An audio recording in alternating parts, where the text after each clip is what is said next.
1900 Woodward Avenue, Detroit, Michigan, 48220. Come out and have a ball.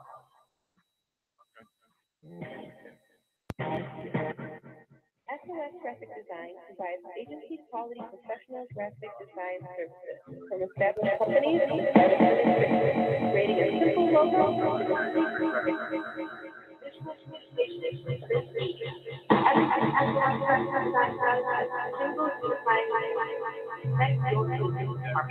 here. 342-2166.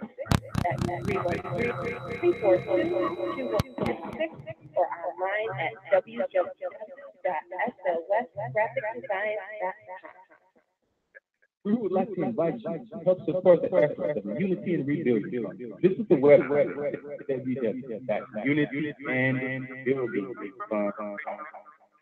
www.unityandrebuildingfund.com. We often hear how we work together to rebuild cities, and we're actually. You can make online donations and click on links to track the progress of the Unity and Rebuilding. And for more information, 313-868-0000. Again, 313-868-0000. Support the Unity and Rebuilding. The views and opinions from the following show are not necessarily views and opinions of WHBS, its affiliate, management, or sponsor.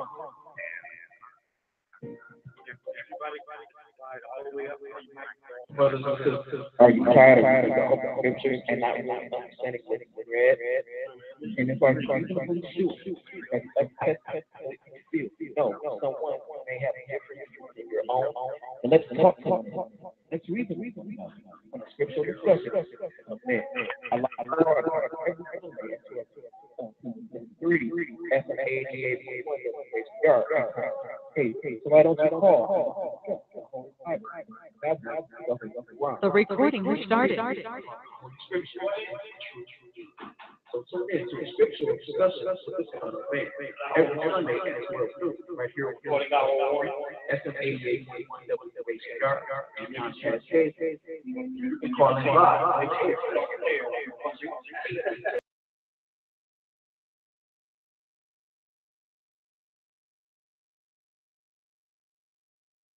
This is being recorded. And now let's go live. Scriptural Discussion.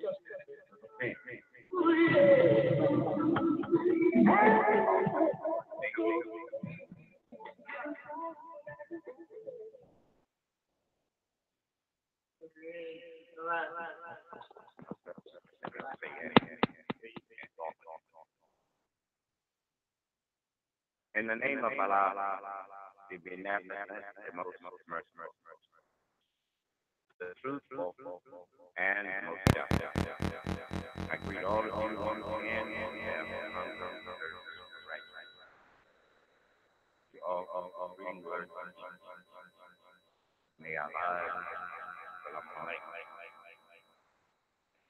We have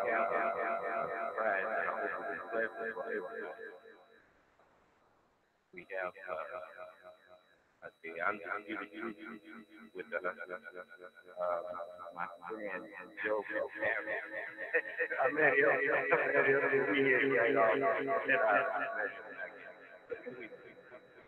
in 2015 at that session. And so we kind of stayed in and I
And we're looking very, very, very, very, very, great. The truth, name of the album. Don't. All right.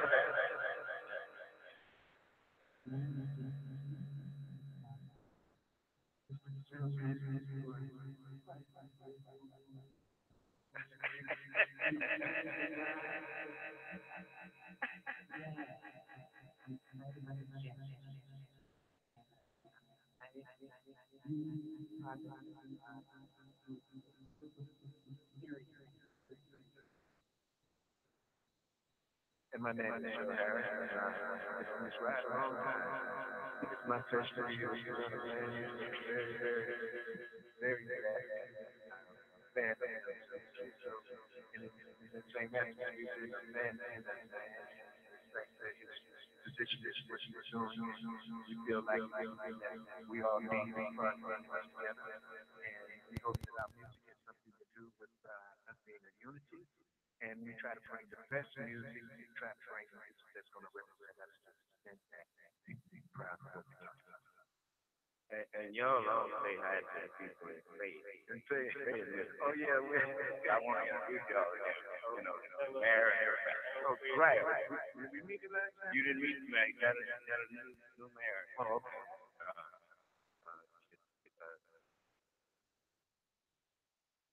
Now, see, I done got nervous. Okay, don't get nervous. We ain't gonna say.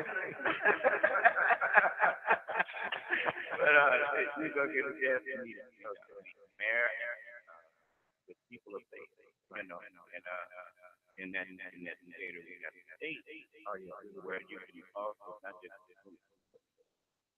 and we want y'all there. It's time that we start doing things in a civilized way and get a chance to meet those who are famous people that to see that we all the same thing. These are our people. And you ain't just talking love, you showing love. Sitting here with me, I ain't nobody to you. But you when we first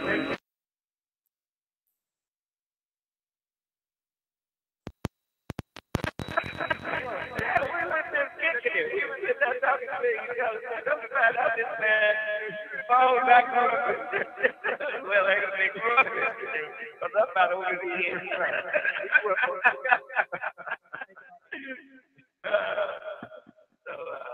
Yeah, we did. Right off. Yes.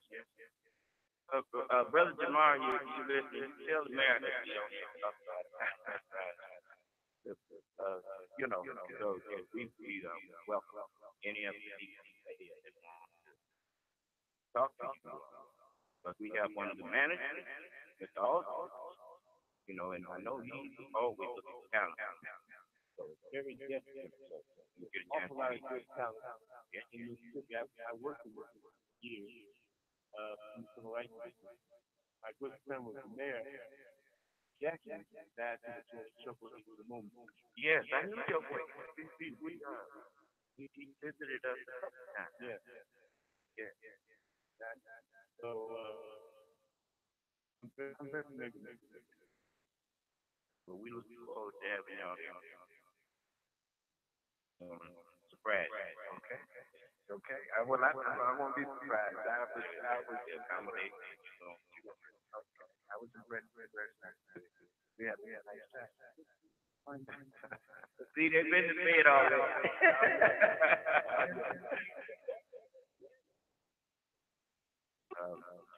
Tell us how you got started. I want, and I also want to know how you got started managing. So just tell us from your beginning. My beginning back in that year, really Brother Tyler's brother. With Tyler Lexington, way back in the early 60s. I was with a young group that I was changing at the time. And we were on the very first PhD talent contest.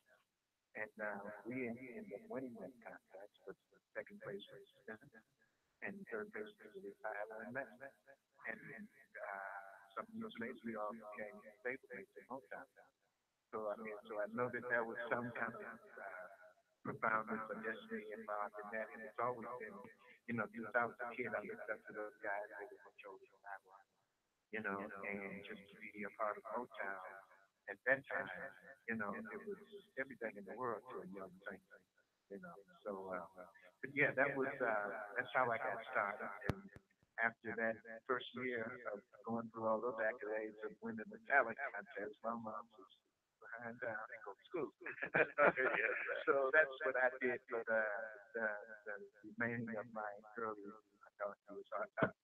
Pre-adult years, I was just concentrating on the scholarships and diploma from high school. I did. I'm coming to graduate. In fact, I'm very willing to classmates for 4 years. When we graduated, she had female. I think I came across the mail. That was the second thing that happened. So, and when I got out of that, I ran into one of my cousins and took me to a club in Brooklyn called Village, like 3 adults teenagers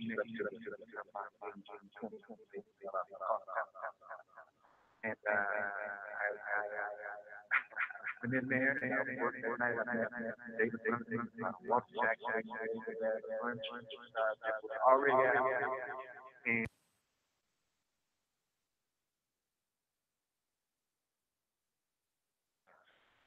I want y'all to know.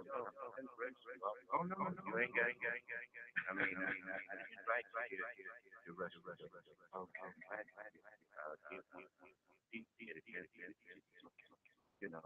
We can't.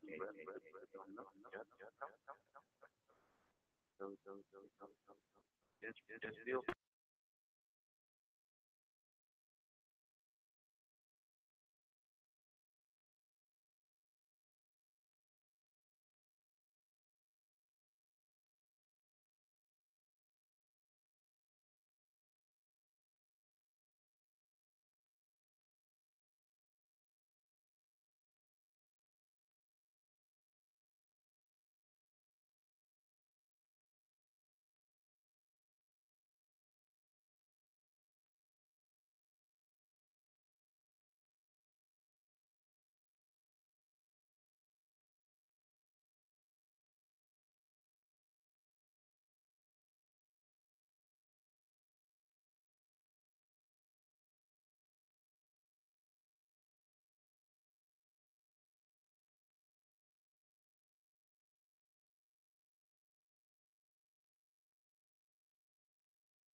I had people ask me today why. I think mainly because the economic conditions in Detroit at that time, because there were so many jobs in car plants. A lot of folks together across the country was not privy to it. And so kids growing up then had a little bit of more something to be able to hang on to rather than just trying to struggle all the time, because the parents were doing a little bit better than most of the black folks across the country. And so we had an opportunity to be privileged with a lot of the things that have the tools for us to be able to be who we need to be. Now, as you've been back since I've been back in Detroit, I came back here 4 years ago to California, going on 5 years in California. And my engineer, who's been here all the time, is one of the top engineers in the sound. And he was telling me a question that I had asked. I was the first person to ask another person that asked a question about what was happening on the music, what was happening with the music in Detroit, and why Detroit was so excited music. Such a loud, a big explosion that we had in Motown. And he was here writing a book. He had worked on Motown. He just posed a question to my engineer, Ruben Perry. And Ruben said that he ran into him again maybe 6 months later, and he is asking to find out the answer. Between the early days and that particular time of 5 years ago was that You got folks and black folks in Detroit now trying to do it themselves, by themselves. Never work. It would never work. I mean, they got a blanket thing on us where you can't even go into a radio station now and hear a Motown record in Detroit. See, so I mean, Aretha Franklin was begging for airplane. Just on the fact that she was Aretha Franklin. In fact, the first year I got back here, I saw Aretha on Facebook posting a website that you could buy her Christmas album, and I was through. Just so many things that we have to understand where when we get in the lead, we have to be able to pass those mantles off to the next generation. We have to stop those folks that are trying to stop us in every way that they're trying to stop us from doing what we do best. And our talent is one of the ways that they cannot have anything to do with stopping us from doing this. Talent is the thing. Look at the talent shows now. If you look at the talent shows without being a fan and just see what's missing, so the talent show. I see on Facebook, I see young kids today that don't get an opportunity to be on any of those awards and all those other shows. And it's very obvious why. Because our talent starts very early. I came back to Detroit just to promote what we did at Motown, and for me not to feel like I did it. Spent all these years trying to promote Detroit, put Detroit in a situation where we will always be able to stand up just for what we've done.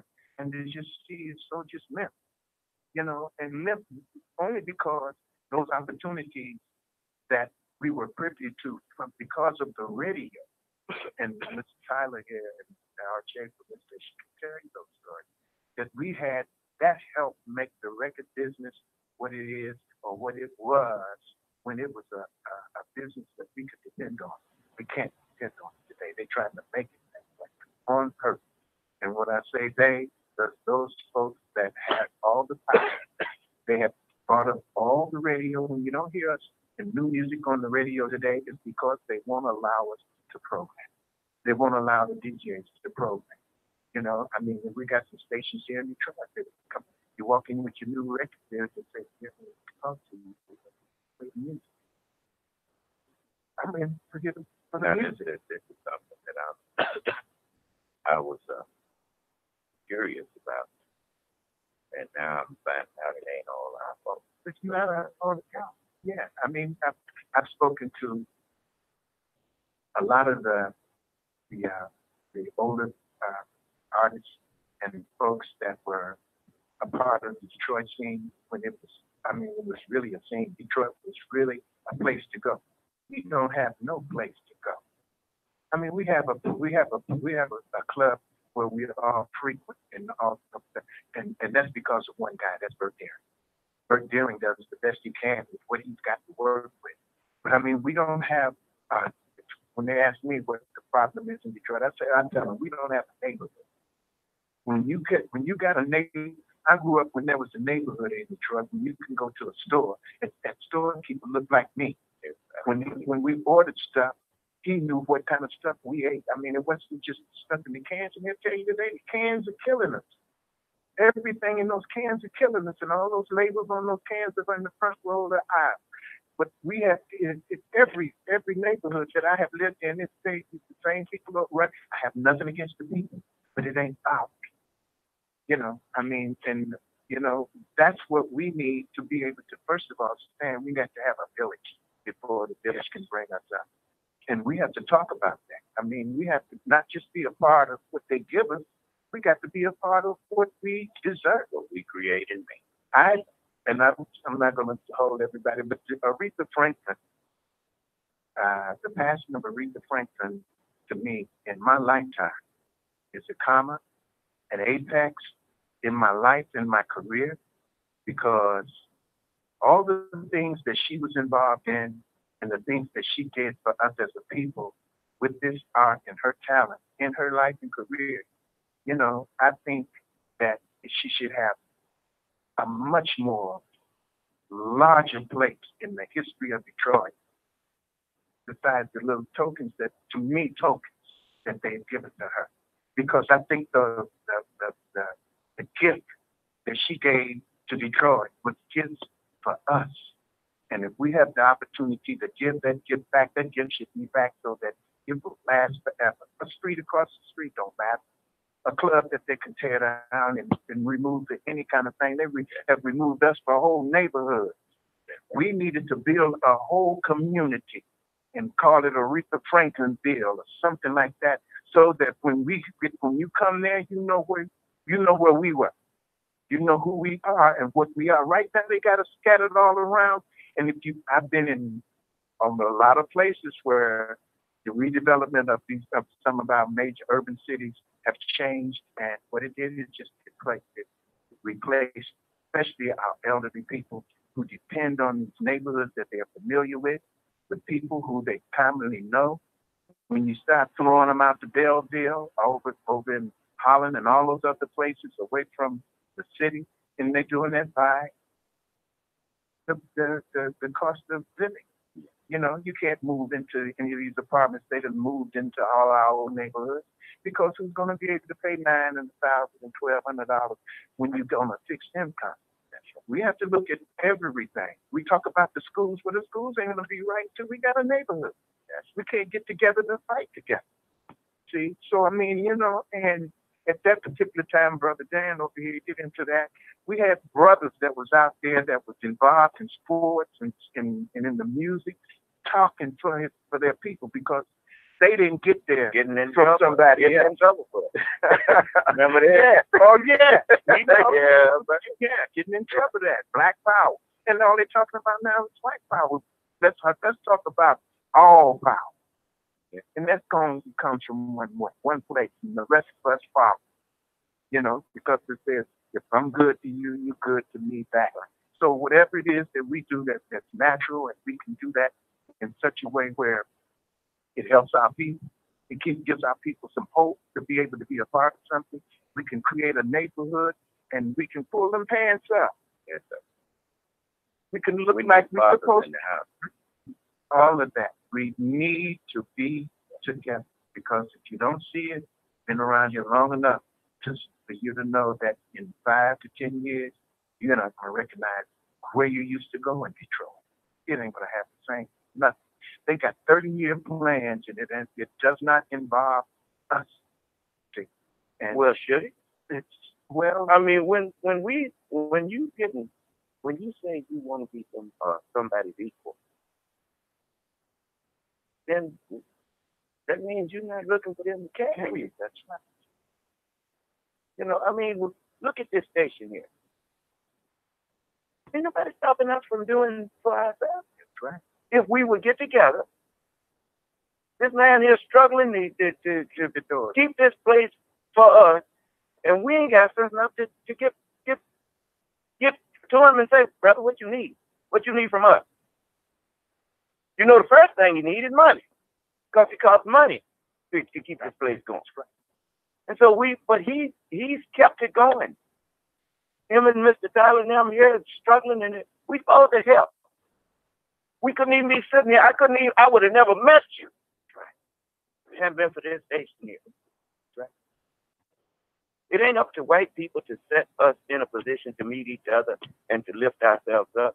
They put us in that position. It's just like people were talking about President Obama. Right? He didn't do nothing for black people. What do you mean he didn't do nothing for? If the man, I didn't want him to be no activist. Right? And none of us should have wanted him to get in there and be an activist. He was supposed to be the president of the United States and help the country. If you help the country, I live here, then I'll be all right. All we got to do is get up and do for ourselves. It's just so many things that we have to learn. If we just watch this man that's been ruling us, then we would know what we need to do. Instantly. We know what we need to do. Do what you see him doing. Pool your resources like he pooled his. The Honorable Elijah Muhammad was telling us that all the time. Look what Barry started. Excuse me for saying Barry. Mr. Gordy. You think about what Mr. Gordy started. That was a visionary. That man had vision. And look what he did out of a little house in a big. Just think what he could have accomplished with more support from us. And so this is the kind of thing that we got to honor these men. And all of you all who made this message music. That's one of the reasons why they took y'all. You know, I mean, look, I was in Vietnam when I heard message from a black man. I was over in Vietnam, 19 years old. And the film came out with that. And you know, all Motown was just putting message after message after message after positive. And you know, the crime rate in the black community was way down. We wasn't shooting and killing each other. You walk by a brother, you could even go through the project. That's right. Everybody was doing that. Whose fault was it if we gave that up? Well, he tricked us, and no, he didn't. You didn't want it, and that's why you let it go. Now we know where we messed up. Well, let's bring it back. Let's bring it back. Let's you know, when you discover you going the wrong way, you turn around. You don't just keep on going and hope for the best.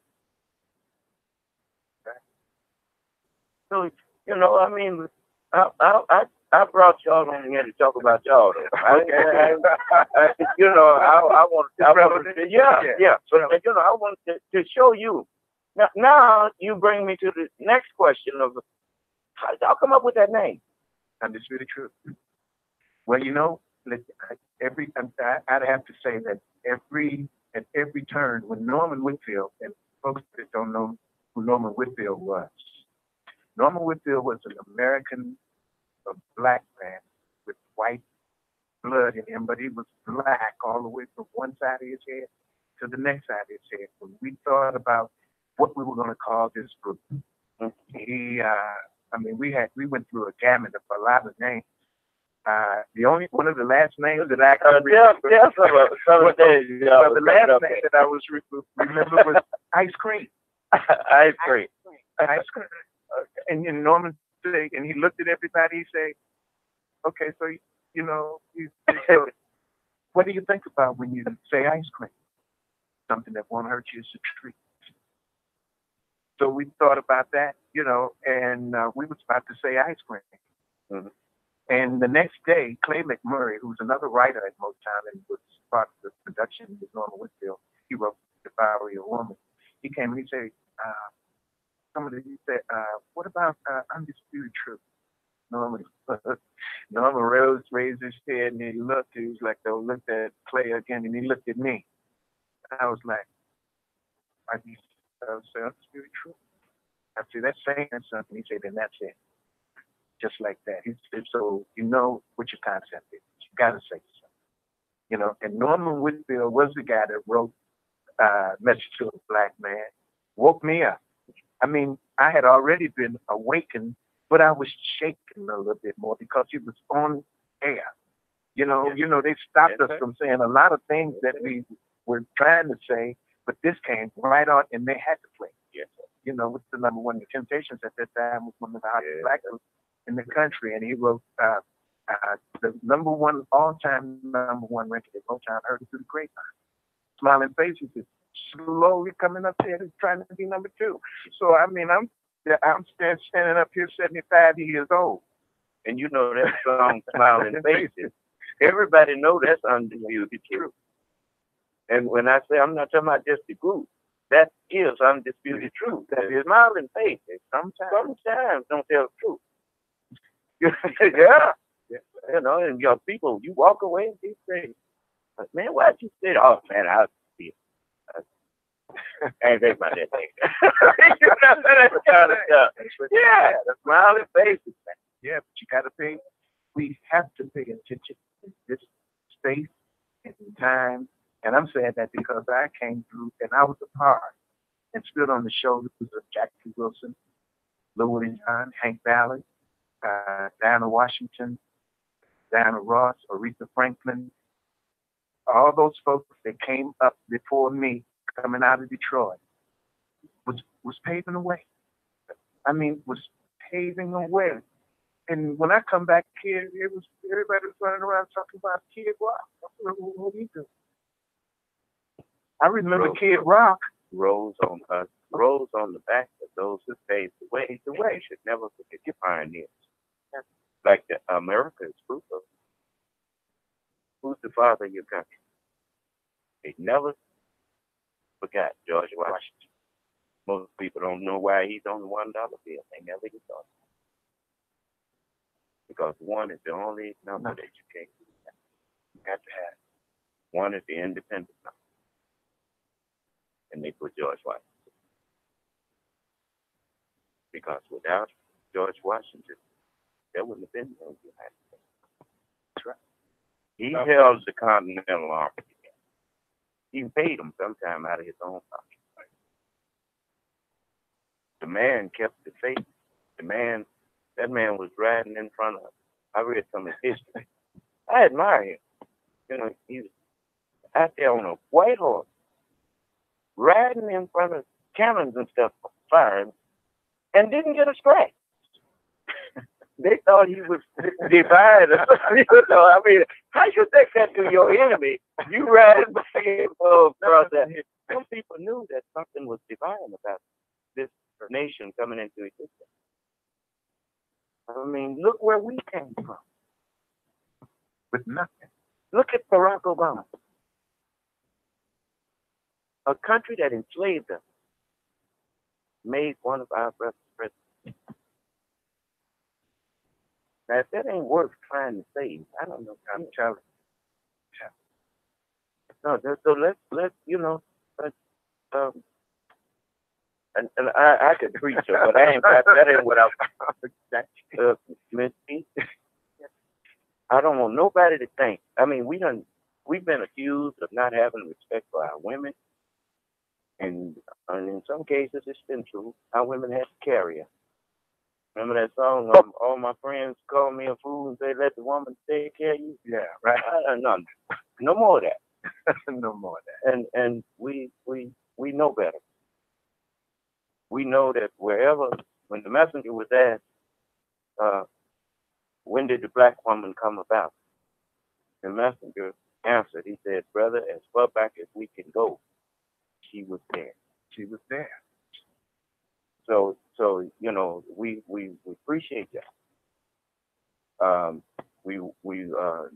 You know, just like the name of the group. You know, I made the mistake of talking about a backup singer. I know backup singer. Steve.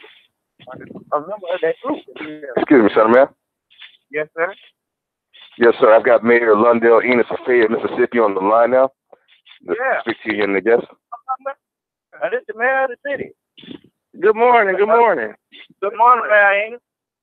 How you doing? I'm good. Better now. we got the Undisputed Truth sitting here with us and the manager. Oh, great. How y'all doing this morning? They coming to Fayette. We're great. Coming to visit Great Fayette? They're coming to Fayette. They're coming to Fayette. When we get that theater finished, they're going to come there. And, you know, we put stages in there, too. So that, Yes, sir. Yeah, you gave me a little tour. Yes, sir. So, well, we would love to visit. We're trying to do some great things here, and I sure appreciate Mr. Muhammad and everybody that's working with us. So we really love to visit. So it would be our pleasure because of the folks that have invited us, and when we were there, every person that we met was very, very gracious and was very, very knowledgeable about us. So we feel like we are part of the community already. And they know others. Yeah. You heard him just sitting up talking about all of the people that he knows. Yes, sir. You know, we want to make sure y'all all feel welcome to come to Fayette, Mississippi. Well, that's our mission. We're trying to put we talked to you about that. Yeah. We can come down here and start what we used to do. We used to call it the chilling circuit. We call it something different now. It's another circuit because they got their own circuit. We're going to have ours, and we want to bring it where our people are, where they are very understood. Yes. Yes, we definitely want that. We talk about it all the time about taking this place and using it as a mark for our people to celebrate, love each other, work together, do many things together. So that's a great opportunity for us to resource and link and laugh, talk, have peace, smile, eat, enjoy. Now, let's do that. And we're gonna bring Mr. Watkins with us too. He's the owner of this radio and television station up here. Yeah, we're gonna bring him and introduce him to you, and y'all can network and I mean that's what it's about. That's about doing things together. And Reverend Dan is in Mississippi working down there. Yeah, I worked in Mississippi in the civil rights movement. I worked on the Eastern Plantation, organizing people for the Student Nonviolent Coordinating Committee, and working with a lot of people in Mississippi. I've been all over Mississippi. My good friend, classmate, was All-American, James, Patrick Fugle, Mississippi, Kansas City Chief. A lot of folks I know from Mississippi. I spent with Chuck Lumumba when he was mayor of Jackson, Mississippi. Spent a lot of time. I think I just finished doing a book tour with someone from Mississippi. His name is Howard, and he's got a book on his exploits in Mississippi. I've been in Mississippi quite a bit. In fact, most folks don't know I was the second or third person admitted to University of Mississippi Law School, black person. And what happened, I quit my job in Detroit, and my family went down to the house, and they made a mistake getting off the bus in Memphis. And they said to people in Memphis, red caps, I said, where you going? And we going to, Oxford, Mississippi. And, he just got it in law school. And the guy in the red cap said, you going to Oxford, Mississippi? You about your mind. They were so scared. And they got back home, and came back home. I quit my job. Everything. I always say that our family decisions were made by some unknown red cap. I had to think, third person ever admitted to University of Law. And I never went, but the family went down there and got off that bus and talked to the red cap. And she told the red cap, we going to Oxford. They said, oh, no, you out of your mind. You're not going to Oxford. And so,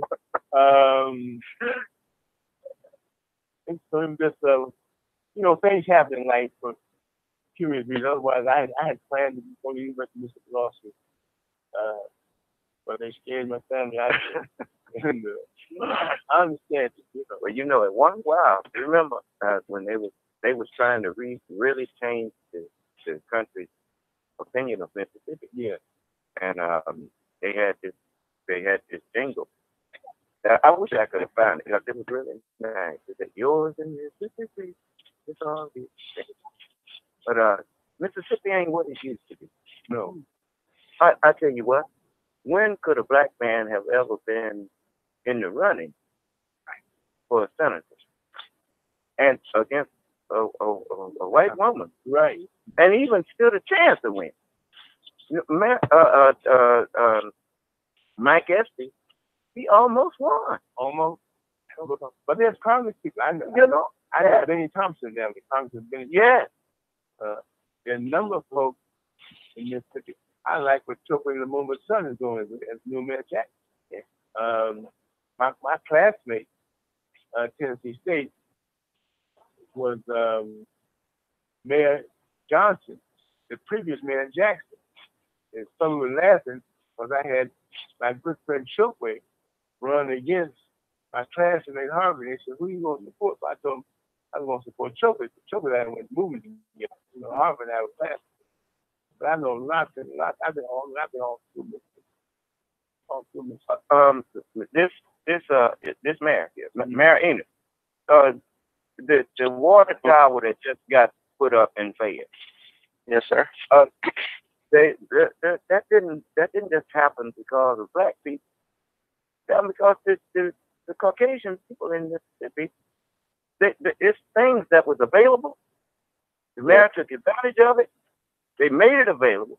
They came out there and got that tower up and kept their word on how quick they'd get it done if the weather held out for them. The weather held out. They got that tower up there. Everyone is Have you decided on what color you're going to paint it yet? Well, that's been the discussion. What color we're going to paint it. It has a lot of different factors in it with the upkeep of it. The cost is not going to change much, but we're trying to make sure if we put a color on there to last, we don't want to have to paint it in the next 5 years. So we're still trying to determine exactly what color, because different colors, obviously have different properties in it. So we're trying to determine exactly what color we want to go with. But we're looking at our county color, our school colors. We're blue and gold. So we're kind of looking at blue, a little bit gold, and also a little white. So those are the 3 colors we're kind of looking at, but we're just trying to make sure that whatever we put there will last for us, where it won't cost us money in a short time down the road. Well, we just, I mean, that's just the opportunity for us to do for ourselves. There ain't no welfare. You can't come to Mississippi and live on welfare. You get that. But as far as doing for yourself, if you ready to do something, they'll help you. Oh yeah. But now I'll say this.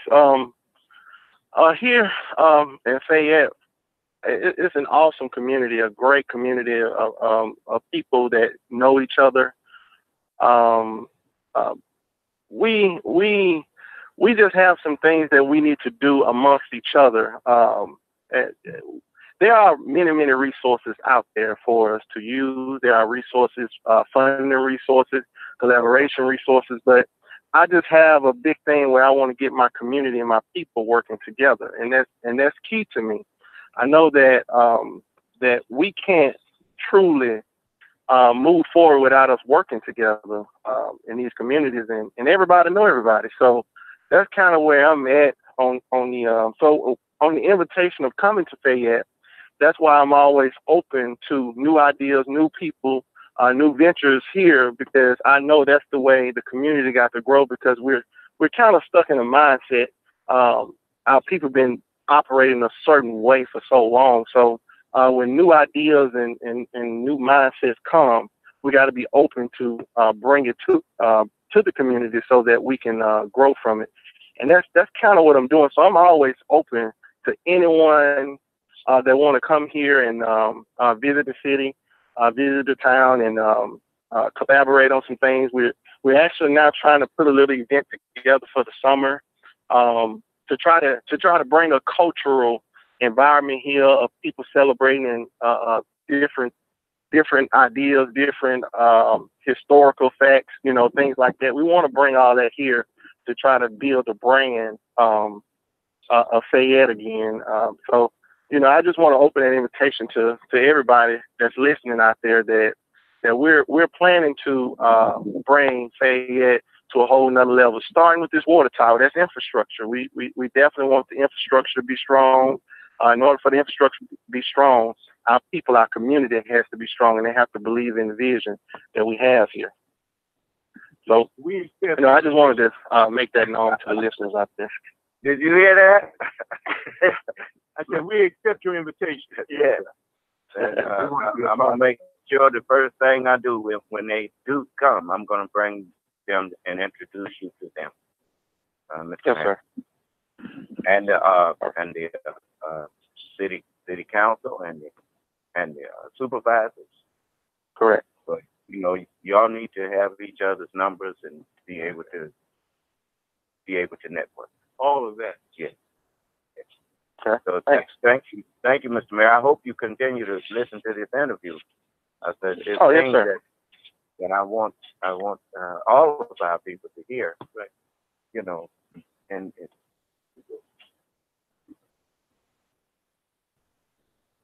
yeah. Okay. Well, my name is Dan Aldrich. I'm the manager of the Undisputed Truth. You can't say it too much, so just keep on. And I'm excited to be here and to hear about the prospects of our coming to Fayette, Mississippi. Our group had a wonderful time the last time they were there, and I didn't make the last time, but I will be certainly back.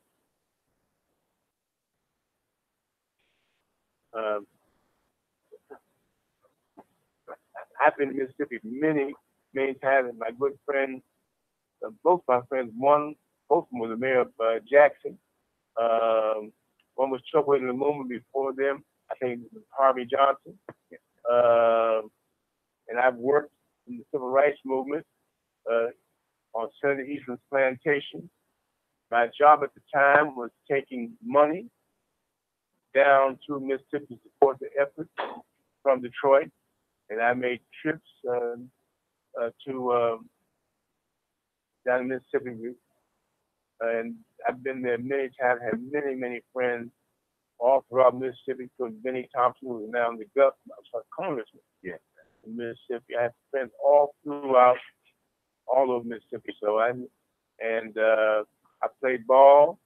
So I know the folks from Jackson, Alcorn, also sometimes called Alcorn, Mississippi Valley. I've been all through Mississippi. The one time I told you I considered moving there, but my family met some men, some red caps members, and changed the course of my life. Well, Mr. Aldrich, how did you start managing groups? Well, I've been involved in one sense in music from the very beginning. I go all the way back to Frankie Lyman. And Frankie Lyman and I went in 7th grade together. When Frankie made Why Do Fools Fall? Those are all my friends. Frankie, that's his brother, his cousin Sherman on the baby here. Brother Sherman. The other guys, the other three guys were most they were black Puerto Rican. So I knew we all grew up in the same neighborhood in Harlem. I'm from Harlem. And so I've been involved with the music a lot. My aunt, my mother's sister, Dorothy, who serves the National Council of Negro Women. So my aunt Dorothy took me around to all kinds of events, and we met everyone. So I got interested in music. Then when I went to Tennessee State, somehow I got involved in helping people bring entertainers. I'm the first one. I brought Johnny Mathis down to Nashville, Tennessee. In 1964, I brought Herbie Mann and the marvelous Marv Johnson. So funny story. Did you say Herbie Mann? Herbie Mann, yeah. And Herbie Mann and Marv, those three people I worked with. Funny thing about bringing Marv Johnson, I had never heard of the Supremes, right? The Supremes were the first group offered to me. And a buddy of mine said his girlfriend was Diana Ross. So I said, man, I'm not going to bring your girlfriend down. so I brought down Marvelous Marv Johnson in the gymnasium at Tennessee State. And people always tease me, you're the first guy to turn down Supreme. That next year, that's the biggest thing. It's huge. What did you get into that? But I didn't know. After that, I spent years using jazz music. And I worked with the top jazz musicians in the world. In piano, I specialized in piano. The reason is I'm an ordained minister. And I'm a major person responsible for bringing jazz to churches. I was known as the jazz minister throughout the nation. And the reason I specialized in pianists was I think the church people would accept the piano more than they would accept any other instrument. But they were trying to get the saxophone in there. I had all the top pianists in the world. And I had a buddy, his name was George Ramsey. He's the manager of the original. And he says, man, that guy you want to meet. And who, Joe Pep, with the, the Undisputed Truth. I don't mess with no rhythm and blues people. I'm a jazz guy. The time we had to, we called jazz. So he said, no, man, you got to get with that. And so the 3 times, I said, George, no, I'm not messing with you in the blues. I'm in the jazz. And so But I work with Oscar Brown Jr. I mean, I'm with all the top people. Brother, where are you? Yeah.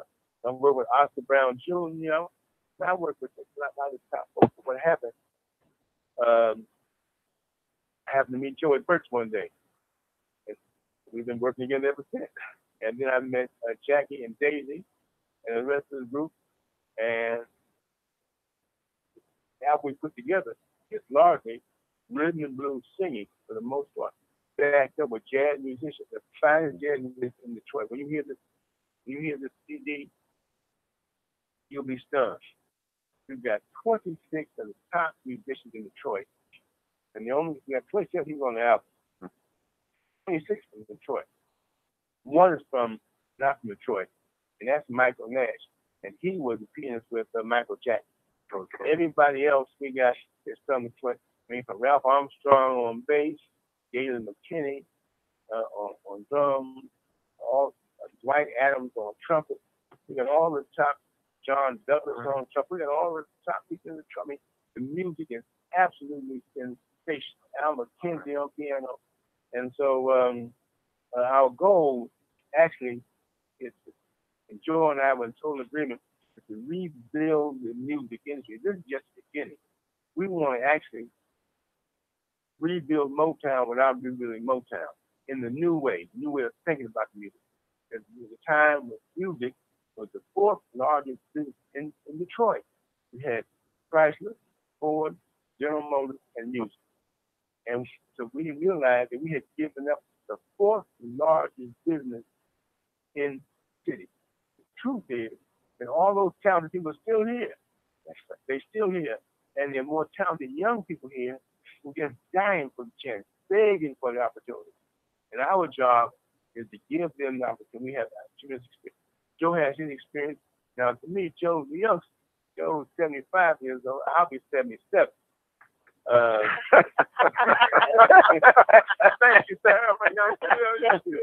I mean, you know how old I was. And both of us, you kept ourselves in condition. You know, we eat right, eat clean. You know, we follow the messenger's message early in the day. Give you an idea, my cousin, called Bubba, was Charles Fayette. Okay. He's the third person in Islam named Charles. Yeah. So you know how long my family was in the nation. Charles Fayette. Yes, sir. So, and so we all eat to live people. You know, we 77 born whatever year, and we all in top condition and enjoying life, and we're now ready to give back to the young people. Well, I'm gonna help. I'm gonna do my part. I promise. Let the audience hear the commercial. We're gonna take a break, y'all.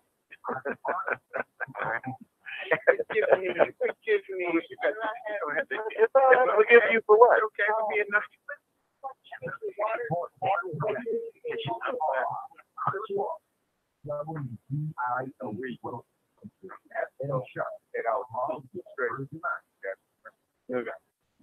I was in Cuba. I was in Cuba in 1997, 98, guess what? This is election, but Fidel Castro. I've been with Castro. He lectured all day long. I got one. Thank you, brother. Next, you got one.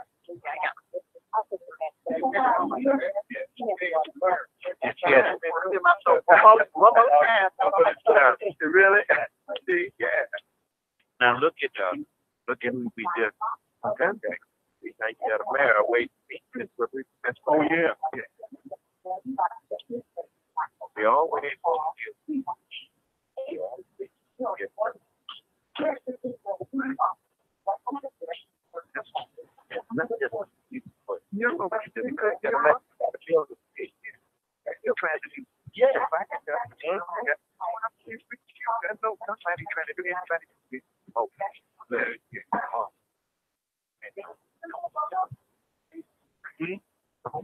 Oh, okay. Yeah. Keep it low key. Keep it gentle. All right. Need to know only. They can't go out. They don't. And you know they don't want another vote. They don't want. We got too much power.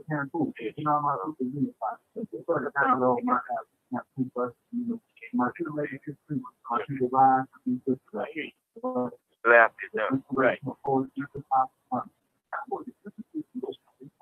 land you have down there? Big Brian? What land? Well, we just purchased 53 more acres within walking distance of downtown. And we got. I just bought more buildings on Main Street. And we decided that if things say that that's opportunity then. Sure. Black people should, wherever we live, the majority, we should own it. I'm trying to get to a lot of other black people that buying property there. But if you don't own it, they'll sell it. Right. And we need to get together with them who understand that if it's our community, we should own it. Right. Yeah. And then it's our responsibility to clean it up. But look, this company we have, all money is black money. All of us are. Okay. Yeah. All every penny. Very good. I mean, we that's the whole point, to be independent. I mean, they made me like that, so they did me a favor. Yeah. I mean, and that's okay. All right. Everybody don't need that. So, they are.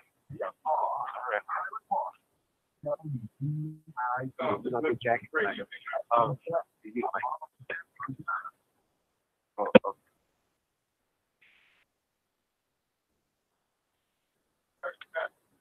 Okay, we're back with the Undisputed Truth, and we also we have the manager of the Undisputed Truth and two of the group.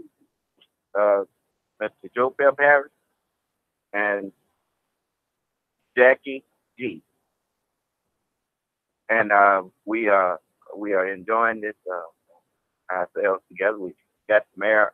We were talking to the mayor of Fayette, Mississippi, where I'm living, and some of the people in Fayette. We own a station in Fayette also, and so they get a chance to hear and meet with you, right, too.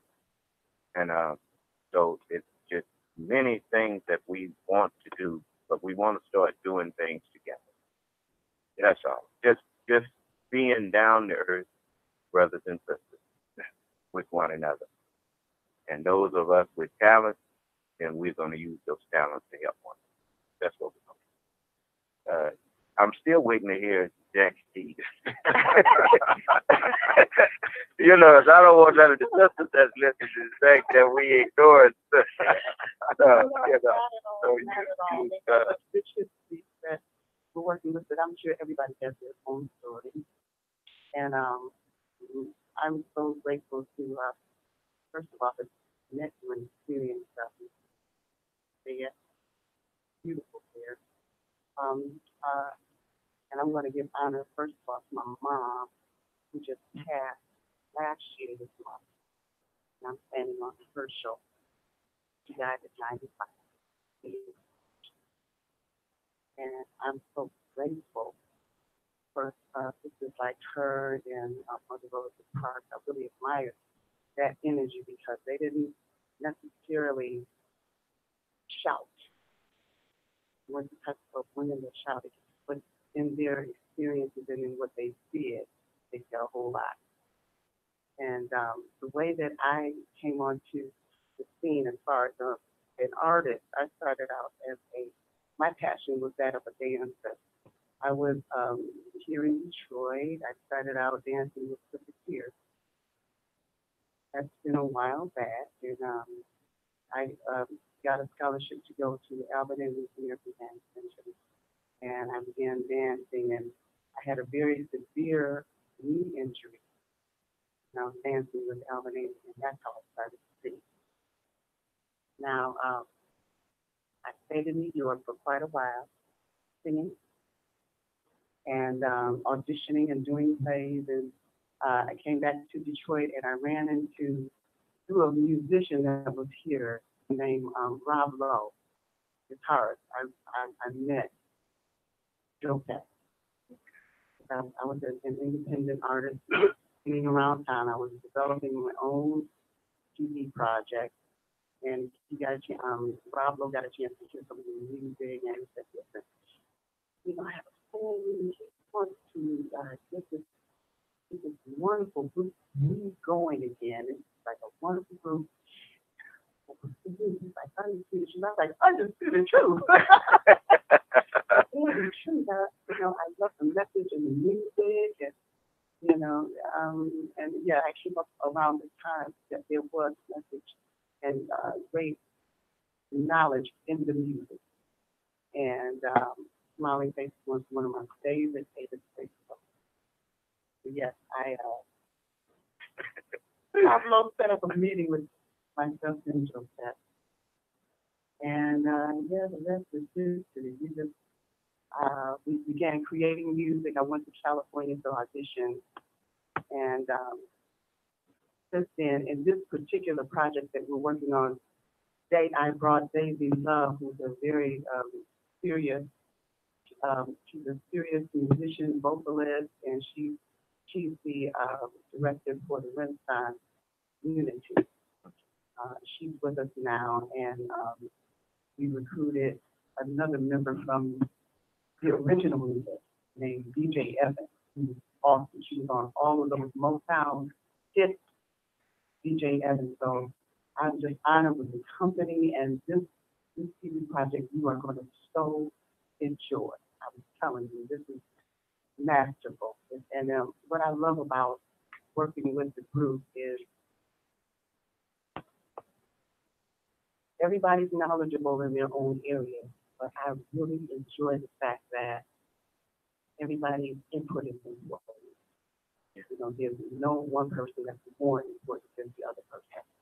Like you come with your credentials and whatever input you have that can lift the project up, and it's added, it's considered, and it's utilized to the best of its ability.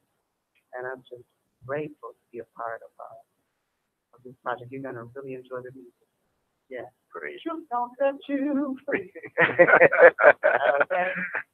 Oh, praise. Yeah, and I wanted to just say, since we were talking about that, the truth God set you free is one of the songs on the album, which we kind of based the whole concept around. But the piece is called "You Can't Run From Yourself," and that's a song that was written by Norman Whitfield 15 years ago. We found it. Clay McMurray, the guy that came up with the name Undisputed Truth, he called me one day and he said, "Joe, I got this song you need to hear." He said, "It's an Undisputed Truth song." I said, "Undisputed Truth song?" He said, "It was written by Wick." And he recorded it on the Four Tops. Well, I knew that he had did an album on the Four Tops with all of the original Four Tops in there. He never finished because Levi passed. So you didn't get a chance to finish that album. And I had heard some other things prior, but this particular song, when I heard it, I was like, well, wait a minute, I know this song. I mean, Norman started writing that before I left for his party, but he never finished it. He just had a hook and an idea, and we never really got into it. But he did it on Levi up until the last verse. Levi got up to the last verse before he got sick, and I think that was one of the reasons why Four Tops couldn't sell it, because they're not the Temptations where you want to hear Levi all the way through. You don't want to hear them switching around. So when we heard the song, and I played it for everybody, and they was like, "There we go. We need to do that." And that's what we did. And the song is, like I said, was written 15 years ago. But when you hear the lyric, Norman talking about overloads and all those things, the same thing that when he was talking about all the confusion. He was talking about things then that are prevalent now because it's not just in our community. See, so, but the people have so many different ways of fighting their addictions and understanding their addictions. And just the whole message of the song is you got to stay within yourself. Whatever it is you can get hung up with or hung out on, if you stay within yourself and have faith, and believe in yourself, you can overcome it. I hope you read. I hope y'all do a song. If you got yourself on it, you can get yourself off of it. If you just wrote the title, that's part of that song too. Yeah. Yeah. Stop letting people make you think you're so weak that they got to make money off of you to help you do something you could have done for yourself for free. And the next half of the CD, we got a song that normally we feel you're gonna love this. It's called "Lawless Society." And in the first part, you got one of them CDs. Well, make sure you get them. You get one of them CDs. I can play just a little. They give people a little taste. Yes, sir. And that's what a hook is, man. Yes, a little taste. Yeah, that's exactly what we do. And I say that because I'm just so excited because, it has to be something that, for what's happening today, to come out of Norman Whitfield's mouth. Yeah. That he wrote a long time ago, but his vision is just, I see what they're trying to do. Because we figured out a long time ago we're going to have a problem with the radio.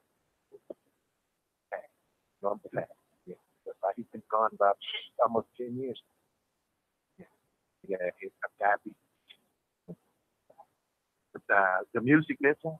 Yeah, the music lives on, and I say that about the music because a lot of folks have to. And especially we understand that we used to use music. We use music all the way back to slavery. People don't understand Wade in the Water. That's right. I didn't understand it till I went to California about 3 years ago to do the soundtrack for the Nat Turner story.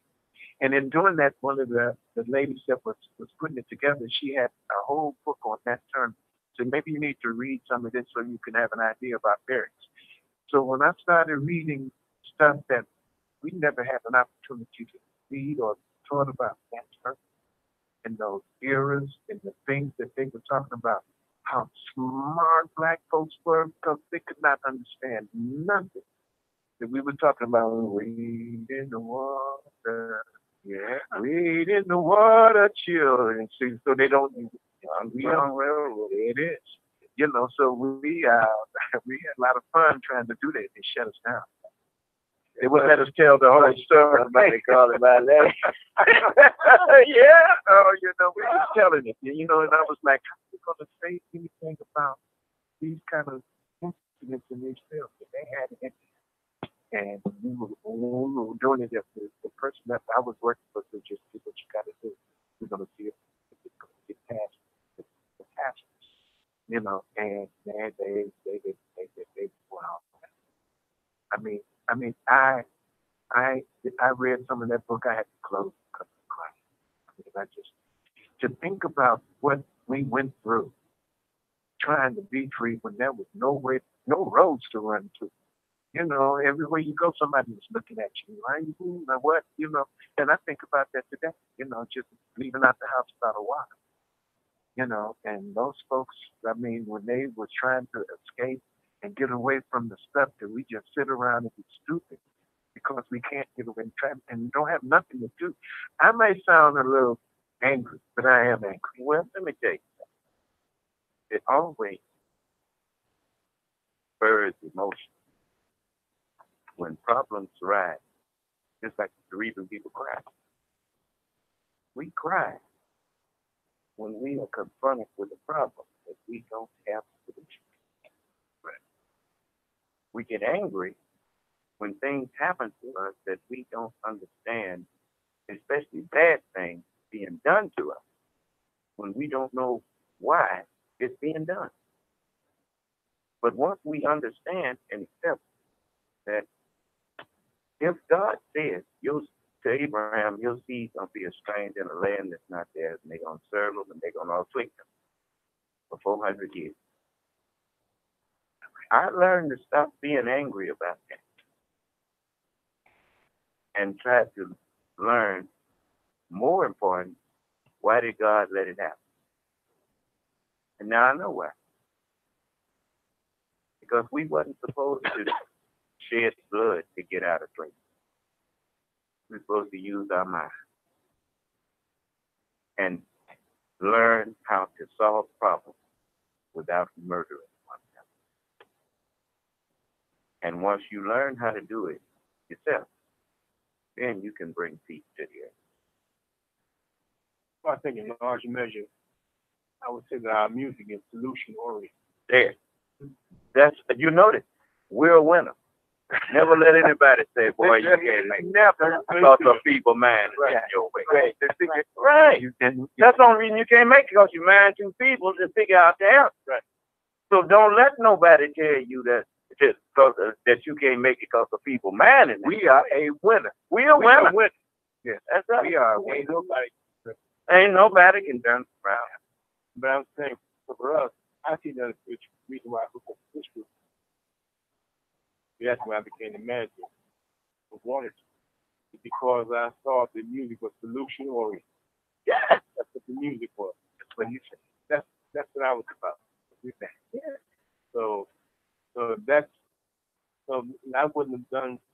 I had friends in the music business, my good friend George Washington Ware from Snickers, the one who really helped me. That was one of my people I looked up to. He is one who put together a lot of songs in the front for Gavin Huff in Philadelphia. He says, man, we were sick. He said, man, you know what? Those guys up there in Philadelphia, Detroit, we need to go up there and take what we know, have them put them in their music, because they've got the heart of the people.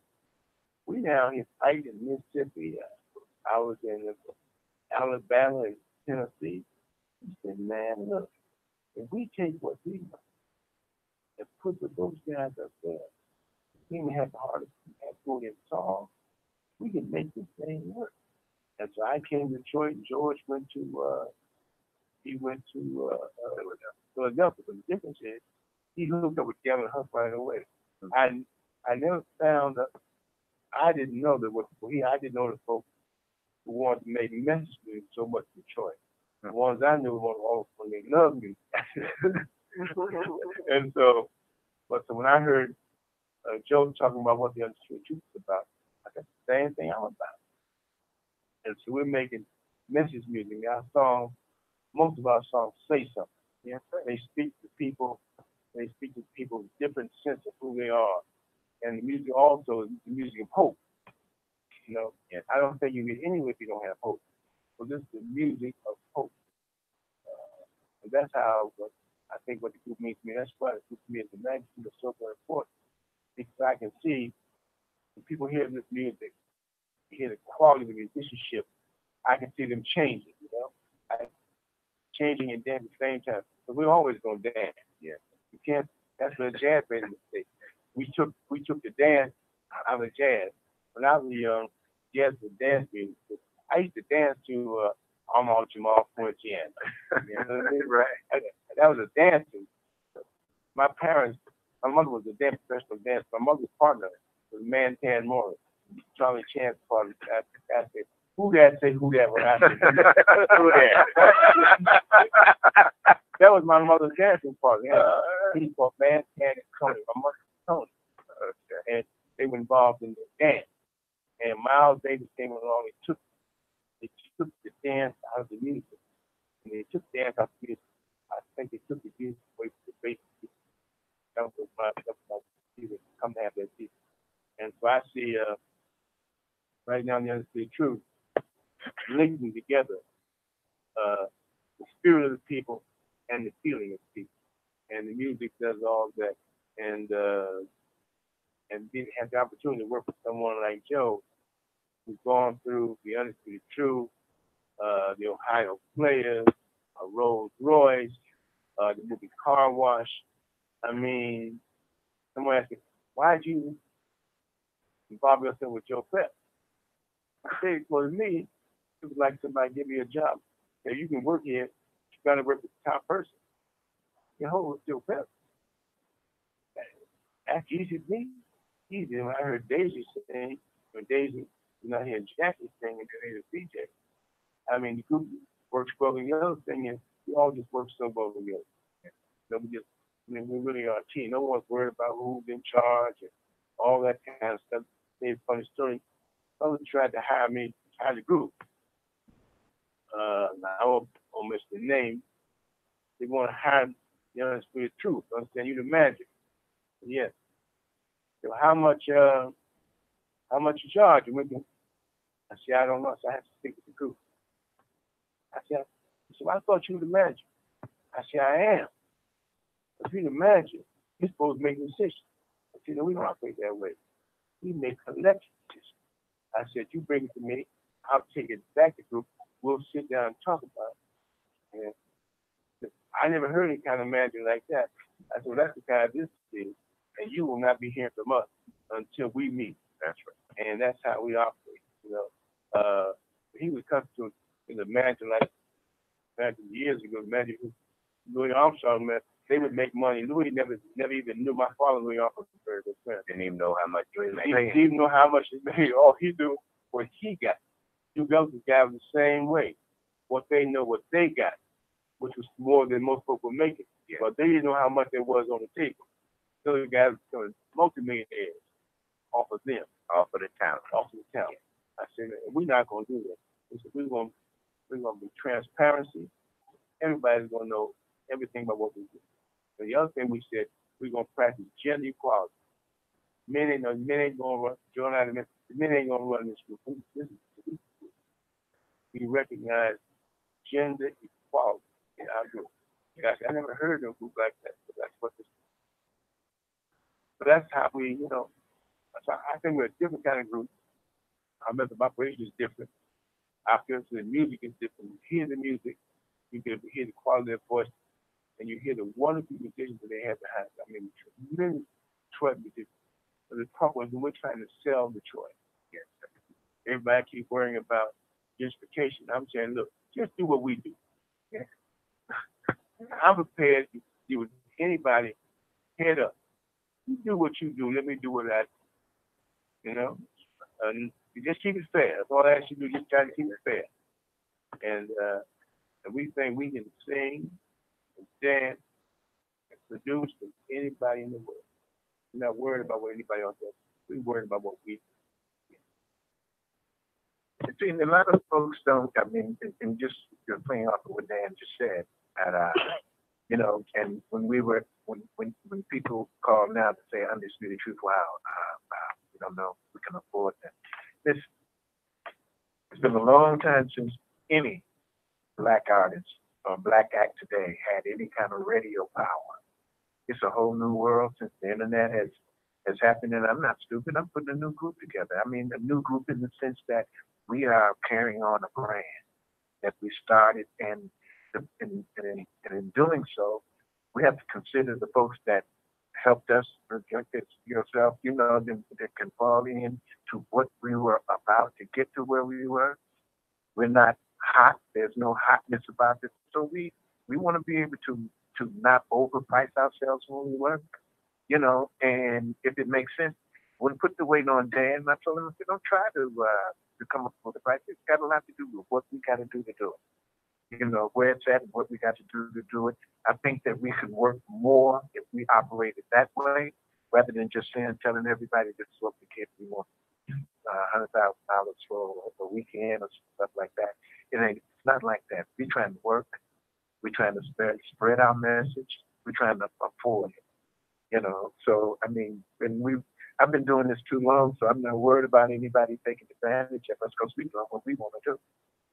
And if it's beneficial for us to do it, then we're going to be trying to do it. That's why we've always stayed in contact with you, because when we saw the prospects there, we said, well, this is a jump. We can come here and stay down here a month and work all across the South, coming right back and forth.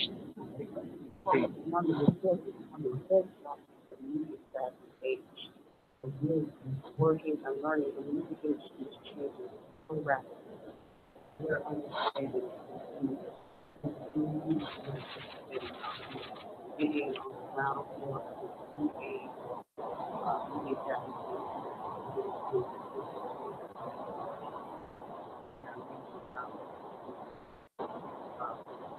more what they do in their details.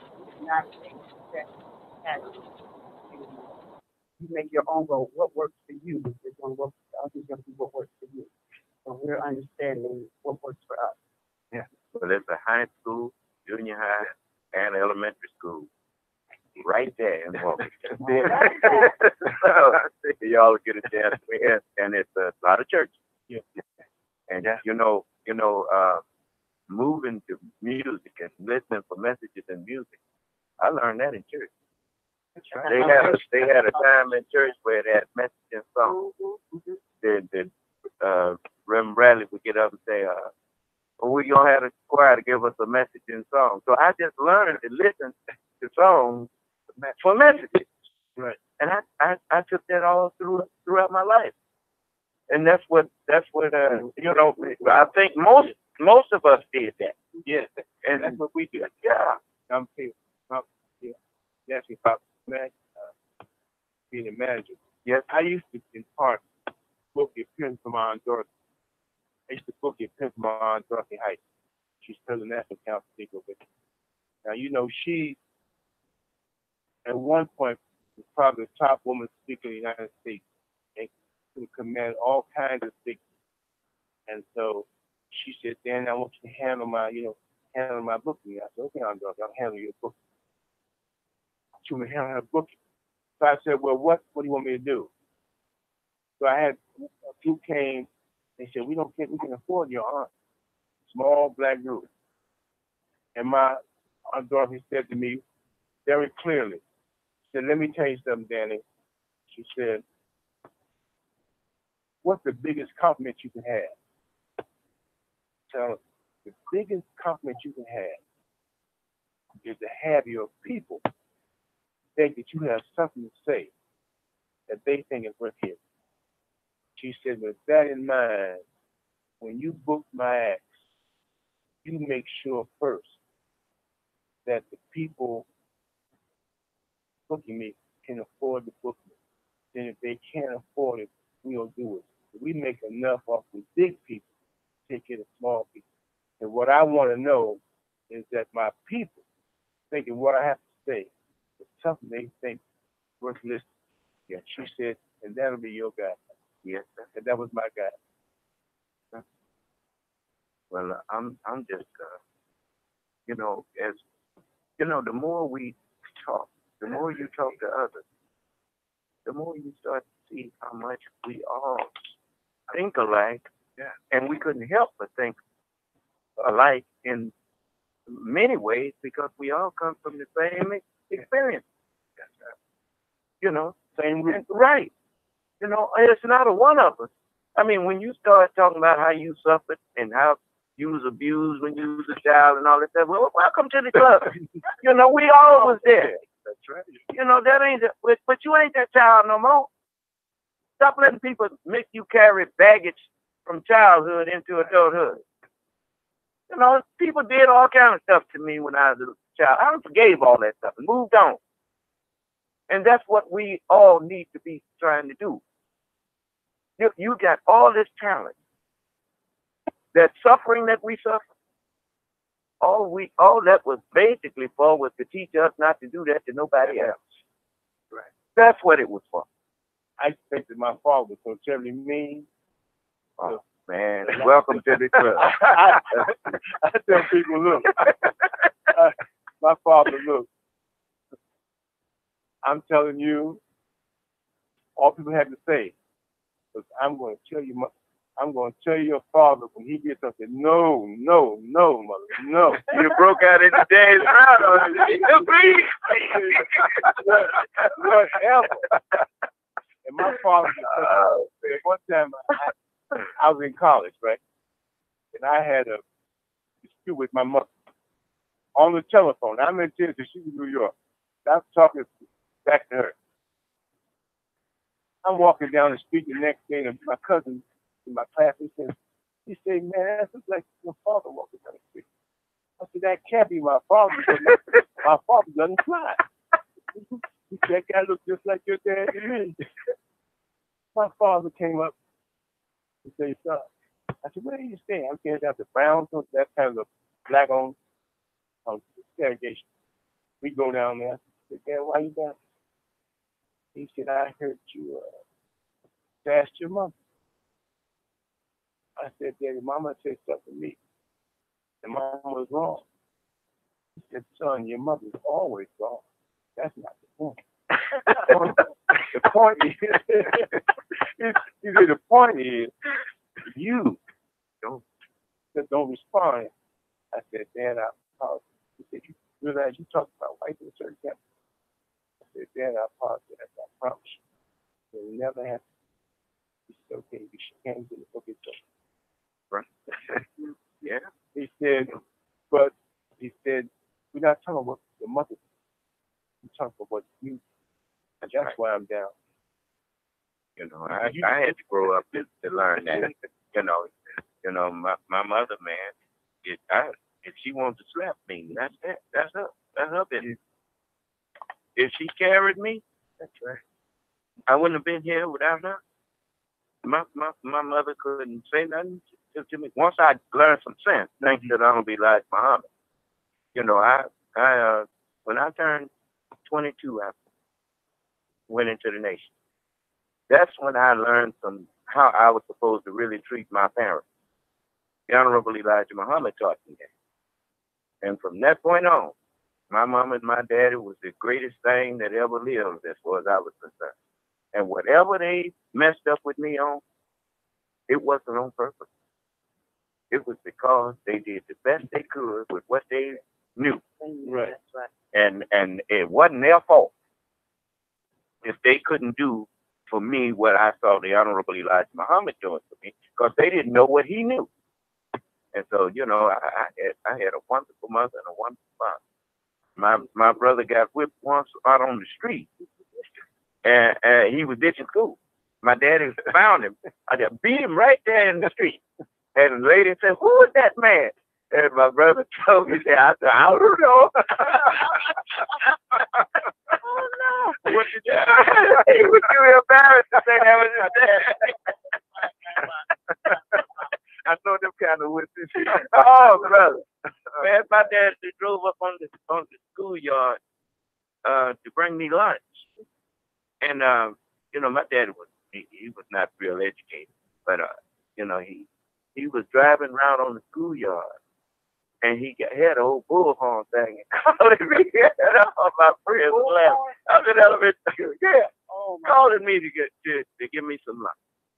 And it was embarrassing, but he wasn't the kind of father who cared what you thought about him to take care of his children. And I understood that after I grew up. There's a lot of things that I didn't understand that my daddy did until I grew up and got children of my own, listened to the teaching. Then I knew what I had been playing. A lot of times, it takes a long time to learn. We never pay a lot of attention when we were at eat and live. Right. I saw that ever since I was a child. And now, that now makes more sense now than it ever did before. Eat to live, not live to eat. Eat to live.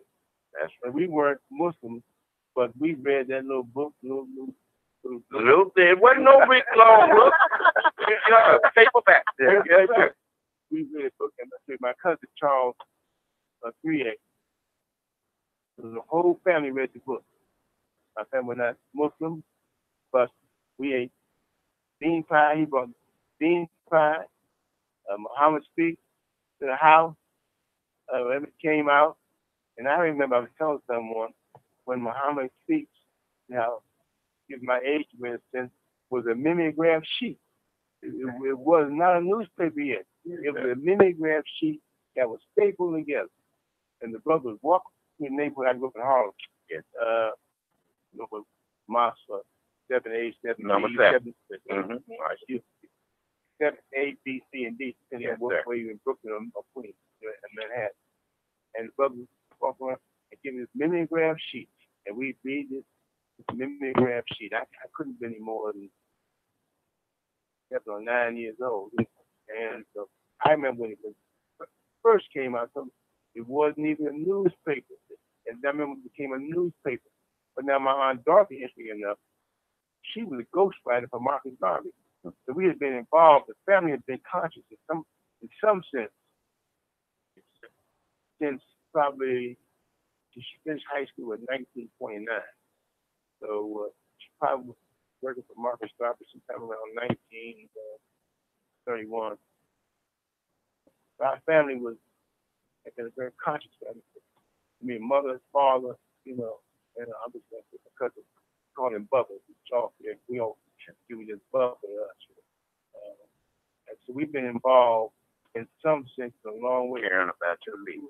So now that I am into healthy eating, truth is, I'm really going back to what the Honorable Elijah Muhammad talked about a long time ago. We got a lot more information now, and we know now that all that was so correct. Everybody now knows that if you don't eat to live. If you live to eat, you won't be here. And you're in a lot of pain. That's right. All this diabetes, all this kind of stuff is people who are living to eat rather than eat to live. That's right.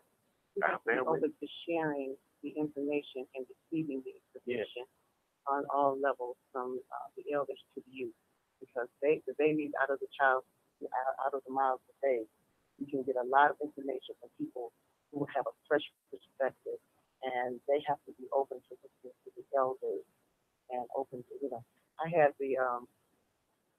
a blessing yesterday. Have you ever had your words come back to you? I couldn't believe it. My son, I was talking about, I don't remember the conversation because I don't remember exactly what we were talking about, but I know I was kind of upset about some things I didn't remember to do, and I was going back and forth, and my son said, well, don't get yourself up. Remember, he said, the world will do enough of that. I remember telling him that. A 10-year-old. They're listening. You know what the scripture say about that? Cast your bread on the water. You know we 75% water. Yes, we are. Cast your bread on the water in a minute. You'll see it coming back to you. That young man remembered what his mother taught, and when you need it, they brought it right back to you. Gave you that same bread. Yeah. Right. Oh, yeah, make it cry. The older you get, the more your parents' words become your words. Yes. The older I get, I'm actually evolving to being my father. Welcome to the club. My daddy used to say, Marvin, what make a little fish grow to be a big fish? He'd always ask me that when I'd be mad about something. And I don't know. Hey, so careful with things. And he'd just fall out laughing. And now, if you're not careful with all this information that you get, look what not being careful, what you find. Got elected for president. Mm-hmm. Right? These people bought all them lies about Miss Clinton and elected a totally unqualified person to be president of the United States. Greatest nation on earth. And they put a child mind in the White House. A man with a child's temperament in the place of where a man should be. And I think that creates ground for us, me, with this music, because now we come with this mature music. Yes. Because now people have heard all this junk for the last 2 to 4 years. They ready to hear something else. Even they're saying now, some of this terrible music, these terrible lyrics that defame women and all. Yes. Even they're fed up with it. And they're ready to hear some mature music now. So I think we've stumbled into our time. Yes. Yeah. It's time for us. It's like we used to talk about the old people. and what they didn't do, and what they didn't. Well, we the old people now. We let people get away with lying to us, telling us that the children are our future. The children are not our future. We are their future. We are the ones that's supposed to leave them something worthwhile, put them on a path that if they stay on, it will lead them to success. If we don't do it, it's not their fault. It's our fault. You know, Ella Baker has a song that says, "We are the ones we've been waiting." Yes. Yeah. Yes. She said, "We are the ones we've been waiting for." Ain't nobody gonna do more for you than you if you're gonna do for yourself. A man who ain't doing nothing don't need no help. You only that's the squeaky wheel is the one you get the oil to. Well, a man who's sitting down doing nothing, don't nobody ask him, "Can I help you?" He ain't doing nothing, so he don't need no help. We must get up and start doing. And people who see you doing, if they watch you doing something that they think is worthwhile, you don't even hardly have to ask them to help. They will say, "Where can I help you?" Now that's what we got. You know, y'all already. I mean, you're not breaking into this business. You're in it already. So all I need to do is ask, "What can I do to help?" Will bring us down to Fayette. Well, that's what I'm planning on doing. That's for sure. And I tell you, I want y'all to, all of them other stars that you know, You're right. they welcome in Fayette. Well, we're going to and in Detroit. You know they welcome. Yeah, right. So You know. we're going to use our input for contact. That's other than jazz business. How do you get all these jazz stars? What's your secret? I asked other musicians. No secret. They all know each other. They all know who's good. I wanted to buy a piano. I donated a bunch of pianos to Washington, D.C. Yes, sir. And they said, "How in the world did you donate piano? And you don't even play?"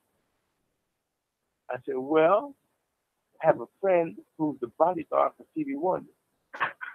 So I asked him to ask, "What piano does Stevie Wonder use?" That's the one I ordered. Yes, sir. Now, I didn't need to know anything about the piano. And he said, "Man, you got these great pianos." I said, "Well, I need the piano that Stevie Wonder's using." I mean, sometimes you don't need to know everything. You need to be able to look around you and observe, because some stuff is right in front of you. It's right in front of you. Why would I be trying to study what piano I should deal with, and I got contact with Stevie Wonder? Right. Just ask. Just Is ask. that what the book says? And guess what? That's right. Ask and you shall receive. And he was ready to help. That's right. He said, "What do you need? You need to ask for this. You need to ask for this. You need to ask for this." It didn't take but 10 minutes. Now I put my order in. Yeah. And so I'm saying sometimes our answers are right in front of us. Yes, sir. And our answers are in each other's experience. You know, like with our group, I don't mess with the music. You imagine, you have anything to say about the music? I said, hold it. I'm working with Joe Pep. He's been singing since he was 10 years old. What am I doing discussing the music? I'm trying to tell him how to sing. How to sing. I said, but they'll tell you, but we're in the studio sometimes, I'm sitting upstairs. They say, the man is supposed to be downstairs with the music. They're doing what? I don't sing. I don't play any instrument. What am I doing there with the music? Most people, they don't even understand what leadership really is. Leadership, true leadership, is knowing when not to. That's right. You always find the person more qualified to do a thing, and then tell him, "You do that, and whatever I can do to help, let me know." Now that's how you lead work. Yeah, it's just like, I watch interviews with people. The interviewer, if you got people on there that you want to interview and let the public see, then what are you doing all the talking for? The people want to hear y'all. I got strong enough to know that because I sit on in front of the TV when people have had interviews, and I'd be wishing the man, get out your man, let the man talk. So y'all you're not taking too much. I want you to speak, and if I got something I want to chime in on, I will. But for the most part, I want the people to get to know you. Even the callers now, if y'all want to ask them something, they here. You can unmute your phone and ask the question. But, do it one at a time and be respectful. That's all. But until we as a people, this is something that I've always wanted to say. And I know that I'm not saying it in offending because I've seen that you truly do care. I'm not telling you to always let people be able to contact you. But just call. Say you love them. Have some kind of way.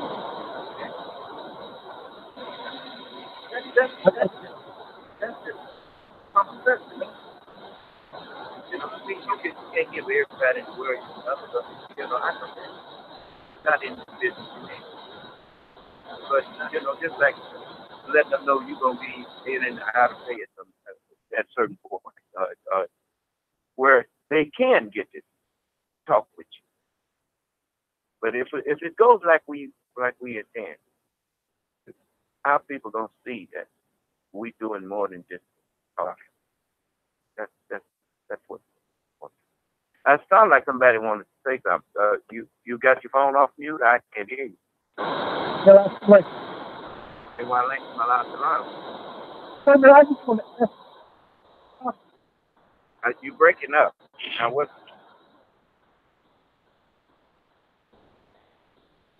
Breaking up. Okay. What do you want to ask? I just want to ask. I can't make out what you're saying. So, and by the way, you all on YouTube, everything right now. You got your YouTube, 2 YouTube stations. You're on the air up here, and you're on the air. So we got quite a few people. Great that listening to you. Can you repeat that point? We have some static on this thing. What point you talking about? I didn't get point. But I was just simply saying, I was reminded don't get in front of a bunch of crowd of people. Say, I love you if your actions ain't showing that. Sure. Because that we got to get our people woke to not follow just everybody that talk love talk. Make them show it. And if they don't show that they care about us, then why, stop giving your money to people who ain't trying to do nothing but get your money. Love is an action verb. Yes, it's a verb. They never even taught us that in school. Never. Because if they had taught us it's a verb, we would have known that it requires more than talk. Love is a verb and not a noun. There you go. That's it. Sometimes it takes more than just one. Like that's right. What their policies are, it's about what they're about. Yes, that's right. What have you done for us lately? Love make you want to do stuff for people. I'm just telling you. It make you want to go and get some flowers. When you fell in love, then you go get some flowers. Then you do stuff. Okay. Well, if you love your people, greater love have no man than this. And he lay down his life. Give his time for his friend. Any of your time, just like you gave time to come up here. That's an act of love. Because every second that passes by, your life is burning down. And every second that you spend helping someone else, you put your own life on hold. See, that's why the messenger taught us. He said, if Minister Farrakhan said this, he was sitting up next to the messenger and talking about love. And the messenger asked him, brother, what is love? And after he exhausted all his little wisdom, he said, the messenger told him, he said, brother, if you do not give freedom, justice, and equality, you cannot love. He said, and how can you say you will give your life for that which you will not give your time? Because time is life. That's what the scripture was saying when it said, a greater love hath no man than this, that he lay down his life for his friends. That means he'll push what he's doing on hold to stop to help you. Right? Now that's love. So that's what is it, son? Oh, okay, we have a caller.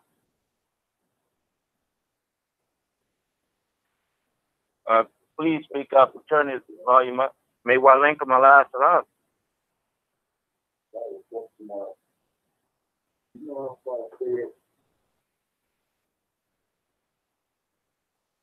Do I know how far Fayette is? What you do, man?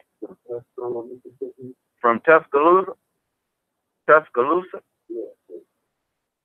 Well, I don't know exactly where Tuscaloosa is, but I know Fayette is almost in the center of the west coast of Mississippi. And so, I mean, I can be in Memphis from Fayette in about 3.5 hours. About an hour and 20 minutes from Jackson.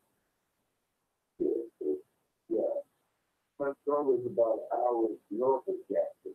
Okay. Well, then when you travel to when you bring in musicians from the truck with you. Say that again. When you do the show when you take the musicians from the truck with you. That's the question for them. Yes. Yes, we'll be coming to Fayette and performing in Fayette. Yes, for some of the musicians. Yeah. They'll be bringing their own musicians. Yeah. And also, I'm thinking that you probably asking because you may be a musician yourself. Well, you can come and interview with them. They never know when you need a musician. That's right. Someplace that's normal.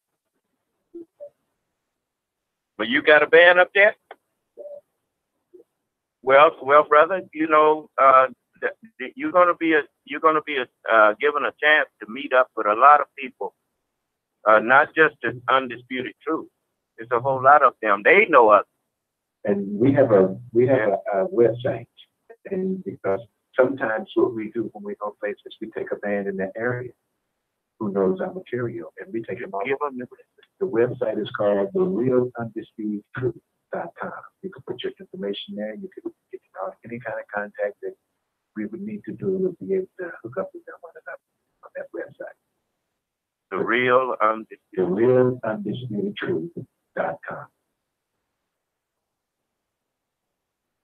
So, see already, you just were saying how talented our people are. You are already got a lot of very talented musicians that I know come out of Mississippi. Yes, right. And come out of Jackson also. Yes, temptations. See, and then we were talking about reasons. See, this is Motown 60 this year. There's a lot of musicians, big-time musicians, and singers from Mississippi. Yes, we can bring all. David Ruffin was from Mississippi. Yes, what I'm saying. We can bring all. We can bring the Motown 60 to Fayette. Yes. See, so that and that way we incorporate something that can possibly be annual. Yes, and we're open to people from big towns and small towns. Yes. Because David Ruffin was from Why Not, Mississippi. Why not? Why not? Why not? There it is. Why not? Otis from down there. Otis Williams. I know they were from South. They was all from South. Eddie and Paul. Oh, right. They were From Birmingham. Birmingham, Yeah. Alabama. Right. Yeah. Okay. And it's one other thing that I wanted to say something about the new undisputed truth. When I say the new undisputed truth, I'm referring to new in the sense that, it's been quite a few years since we had recorded. Yes, sir. So these are the undisputed truth that are carrying the mantle that we had before. And we will be appearing the 1st of February at the GIA here in Detroit with a bunch of other stars, most of those from the Aretha Franklin team, especially her dancers and some of the other folks there. And we're going to be here honoring and celebrating the life of Aretha Franklin from the mouths of the folks from Detroit, showing our appreciation to her and her legacy. And we want to make sure that that is something that we can live on and something that we can be a part of as a community to appreciate. So we'll be looking forward to folks there, and we will be selling CDs there. I think that information needs to be given again. We're performing, the Undisputed Truth will be performing on Friday, February the 1st, at the Detroit Institute of the Arts called DIA Theater at 7 p.m. Admission is free if you live in Wayne County, Oakland County, or Macomb County. We're going to be on the program with Joan Belgrave, DJ of the Enchantment, Bernadette Davis, now Bernadette Davis Anderson, Mark Scott of the Miracles, and also the Lisa McCall Dancers. We're all going to be on the program together, and this is free of charge. Free. If you live in Wayne, Oakland, or Macomb County, it's free of charge. What about the others? What is the price of the tickets for those who are outside? I don't know what it costs if you're not from Wayne, Oakland, or Macomb County. I thought it was $15. Don't quote me, but I think it's somewhere around in the range, something like that. It's very reasonable. The reason it's so reasonable because those counties are signing an agreement with the DIA. Right. If the DIA advanced their money to save the institute then would make it free of charge if you're from Wayne, Oakland, Macomb County.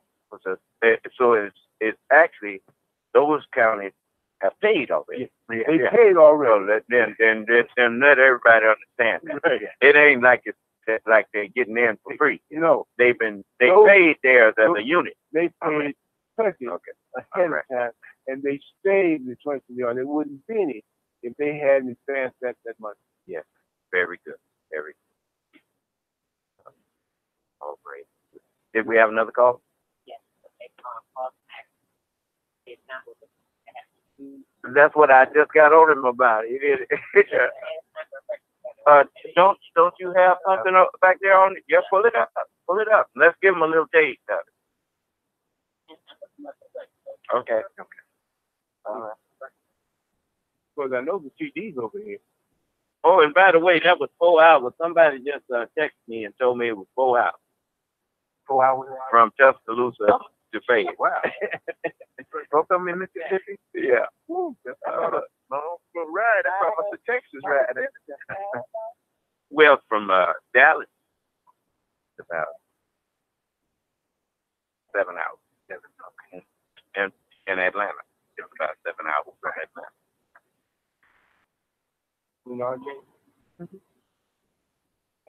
Hey, bro. Come on over, man. Yeah. We got your mic.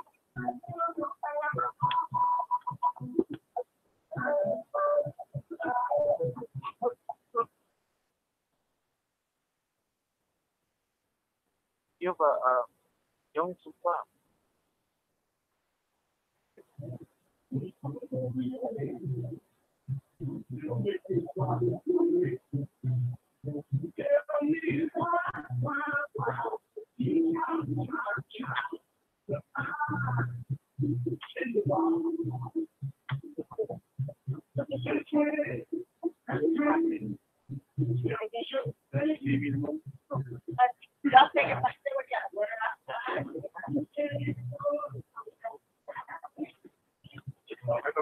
I'm good, man. How you doing?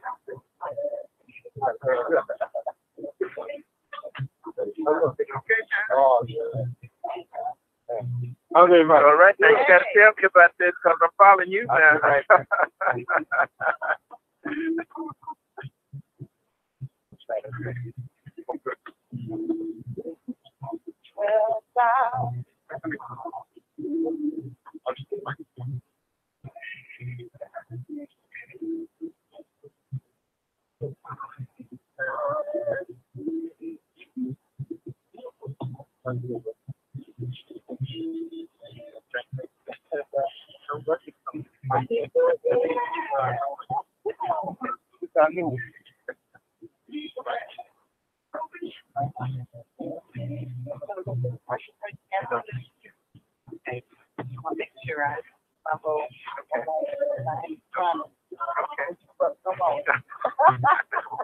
Well, hurry up because we got the sound to slow down. This one here? Yeah, that's right. Okay, that's right.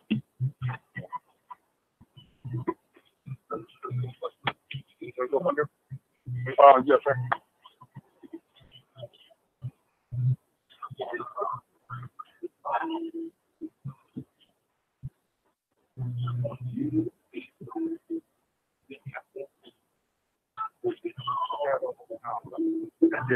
I did an interview in Denver last night. And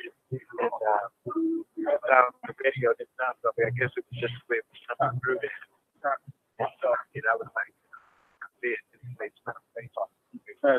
What's in here?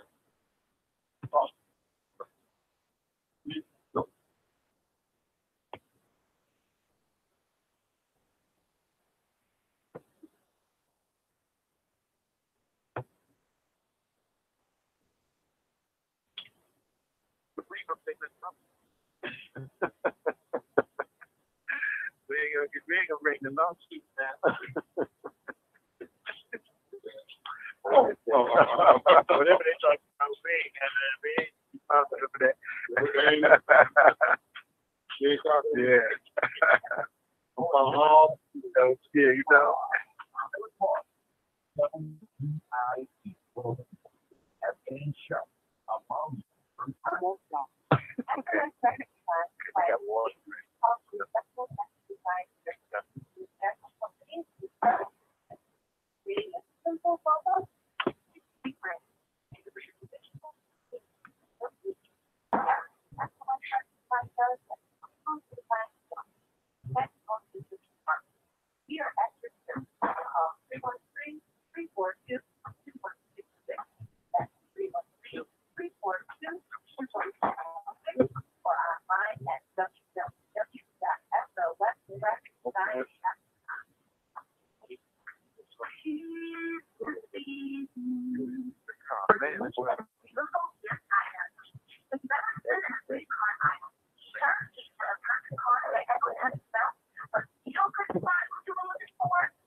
This mic is giving me broad. Like you getting up somebody's face in the truck. Right.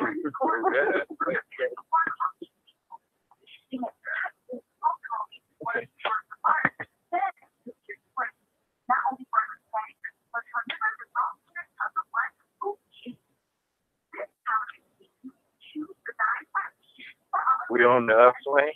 Well, yeah. It's right.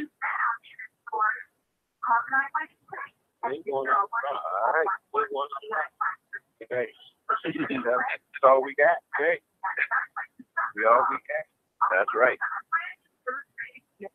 What'd you say? Eat to live? Yeah. Eat to live. All right. If we don't do it, it ain't gonna get done. Go look around. Last train out of town.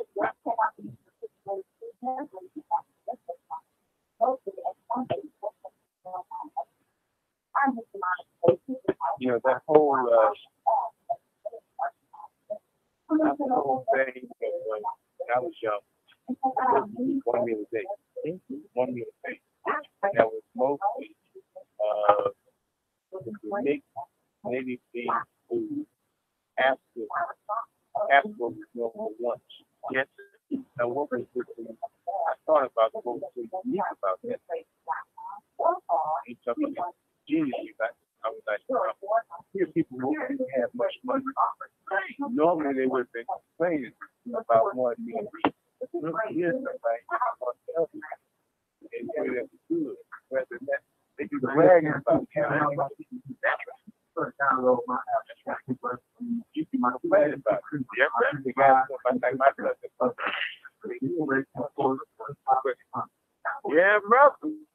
And I got down to eat one meal every 2 days, one meal every 3 days, and discovered how much more healthier I was. Yeah.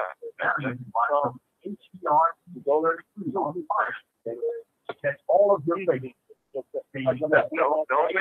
That's all you say. You've been waiting for. Oh, elevation. All right. WHCR TV is worldwide on fire. For more information, go to firesticktvnetwork.com or call us at 313-866-612. WHCR TV 33, a watching broadcast. All right. Watching WHCR.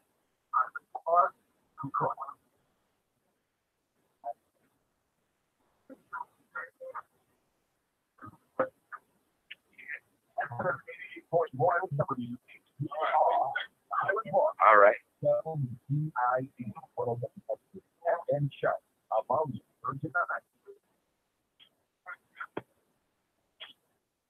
Okay, we're back.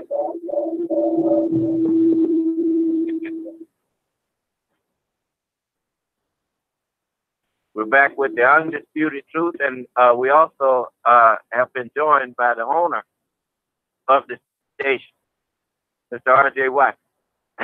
Good evening. Get his mic out now. All right.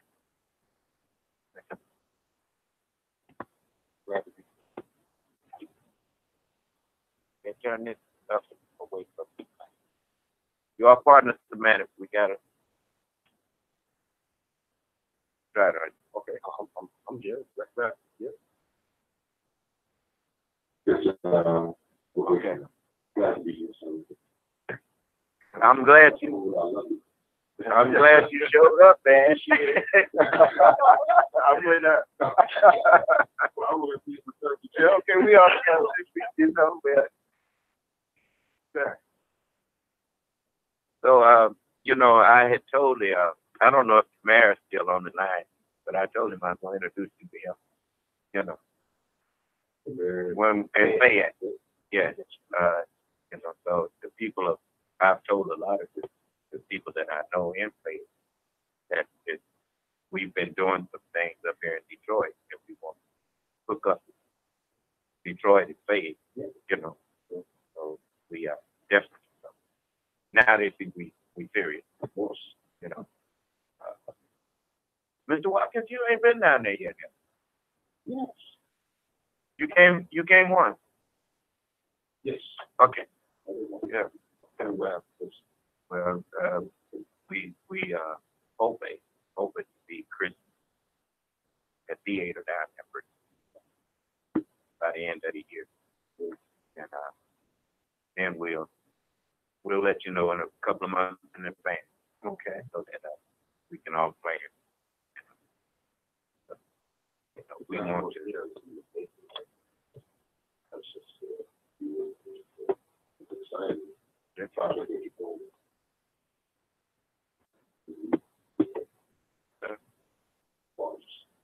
Yeah. I mean, look what you're doing on Peter, man.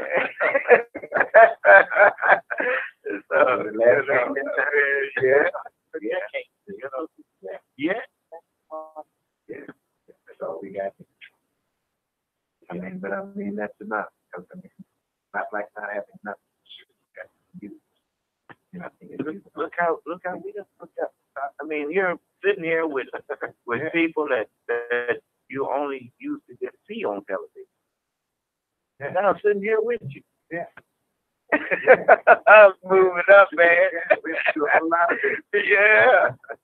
Same way, you know. I'm accustomed to watch you on TV. Well, that's because you don't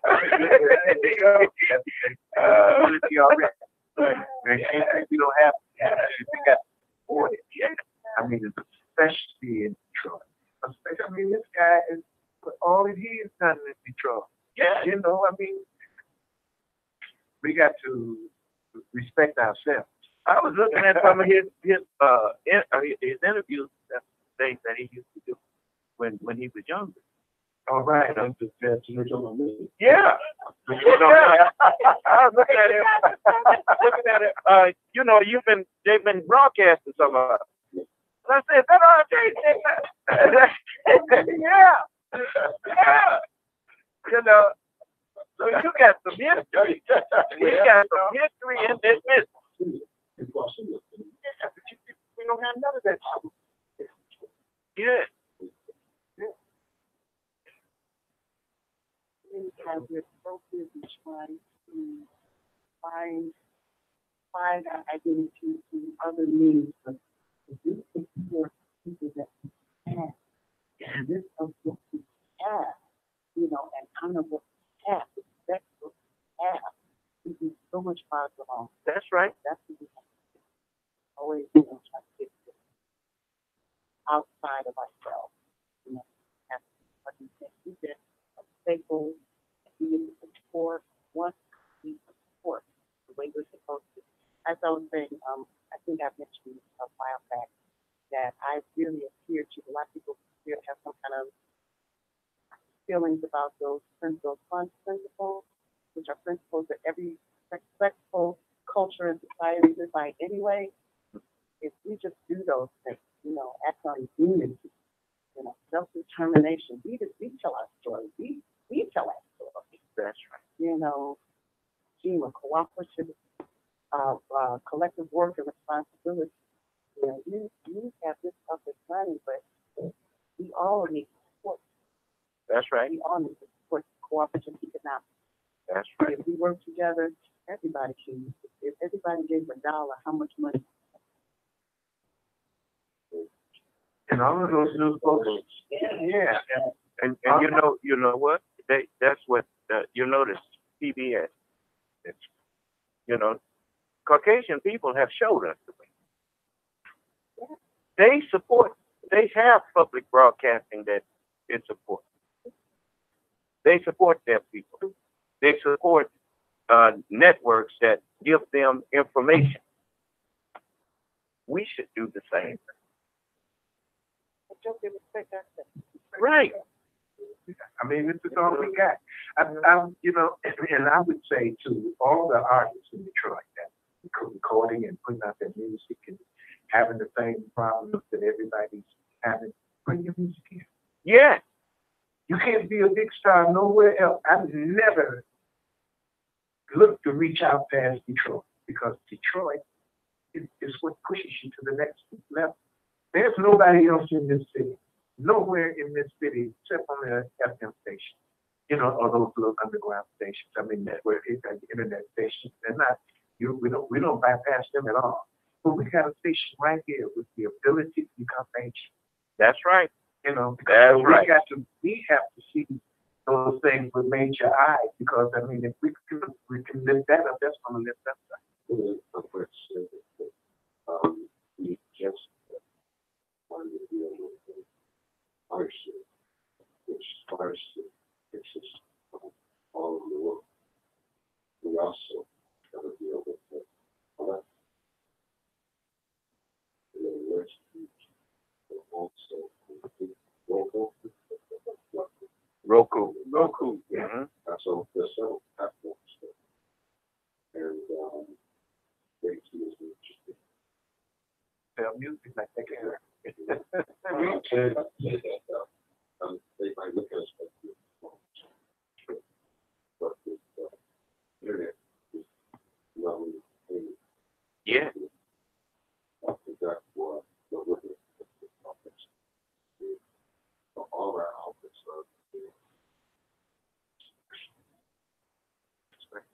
this is the first place that we took our music.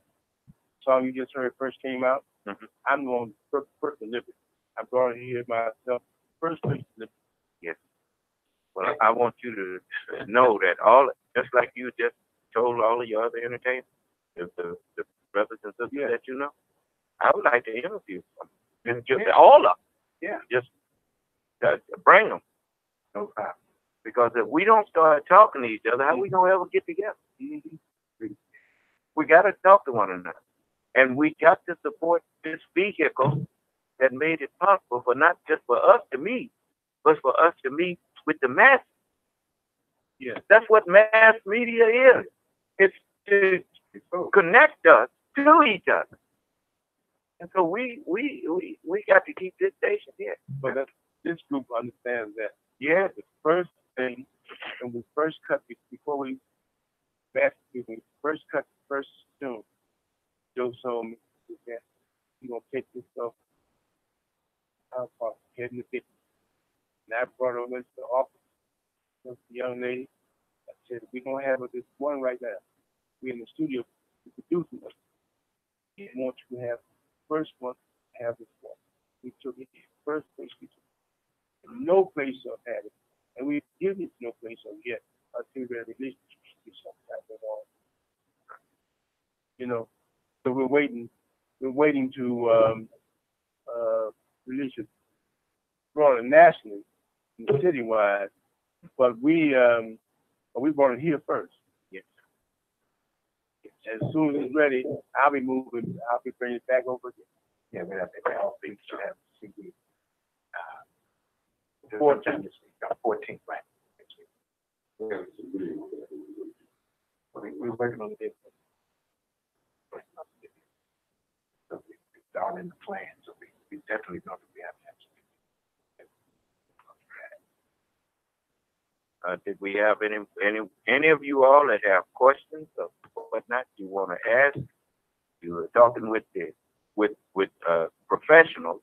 These are not people that you don't know the undisputed truth. Many of y'all done dance to their music. So let's avail yourself of the opportunity. Let me give you something to think about. The initial sales for the Undisputed Truth in 1971 was 8.3 million records. Yes, sir. 8.3 million records. So I told Joe, if we do that again this time.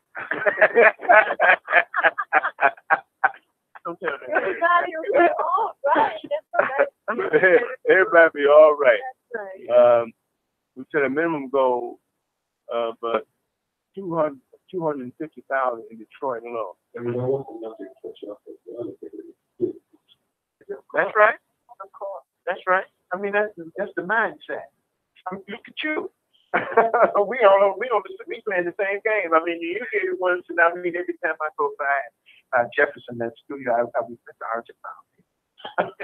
He's not in there. But I mean, you know, and there's still some of us around that know the benefits of all of that. Yeah. You see, I mean, we don't get those one now. But not to do. See, what's really not to do that now, because it's more important now. It is more important. Just think, if we did not have this station here, we would be blacked out. That's right. Totally blacked out from the Pyramid and all the other folks that are on this station that are on air. You know, it's at one point in time we used to listen to WCHB till when was that 10 o'clock when it went off? 10 o'clock at night. WJLB went off at midnight. You know, and then we were totally blacked out. When I come back here, this was the only thing that had any kind of relevance to anything that Detroit had to do musically.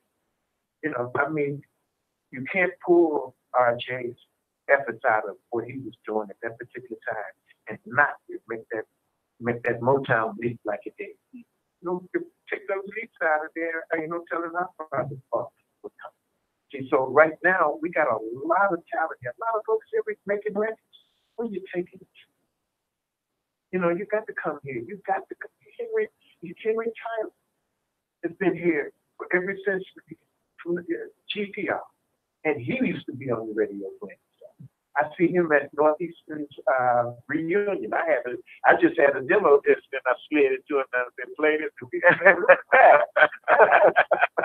So I mean, those were the days when we used to have guys like Ricky where, it wasn't about going through no protocol to get your music stuff.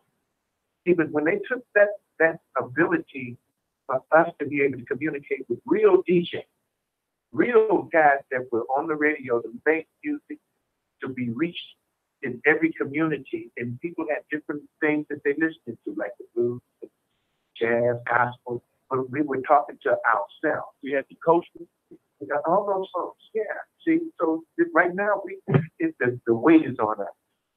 If we want the weight lifted, we got to be able to put something into it.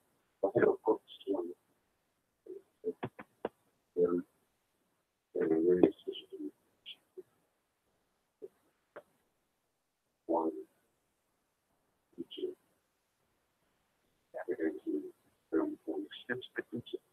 and so it's yeah, I mean, our personality. Yeah. And that's what drove the mission. Right. Right.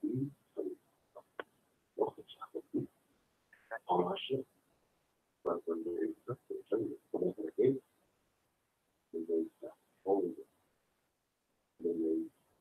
take that small pressure of these out of the game. Because you have to go to the ocean. You show the room. Because most of the shows one seat or seats. And there's no more local. It's very little. Very little local. And the Nationals will pick you up when they see you sales of 100,000 units. So if you notice now, news radio, you hear the same thing over what they want. And they destroyed the local disc jockey. That's the personality. See, I grew up in New York with Jocko. This engineer Jocko back on the scene with the record machine and who Papa do and how do you do? So Jocko was the man. In Memphis you had Rufus Thomas and B.B. King. Most folks don't know that B.B. King was the DJ down there. Then later on it was Jay Butler and Martha Jean. That's before they moved up there. I was in Tennessee. But what I'm saying is these are personalities, and we identify with these personalities and the community. They had programs in the community, Hispanic Ernie here, programs in the community. Right. And they support the community. They also support the black businesses in the community. Make it hot. Yeah. Well, a whole lot of it. Yeah. A whole lot of it. Jimmy Brooks. Yeah. Really, yeah, fun. Yeah, out west they had the magnificent Montague. Bird, baby, bird.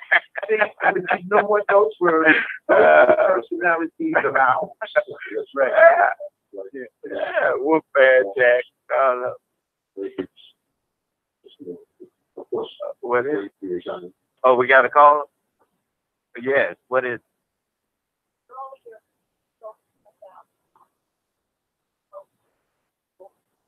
Mm-hmm.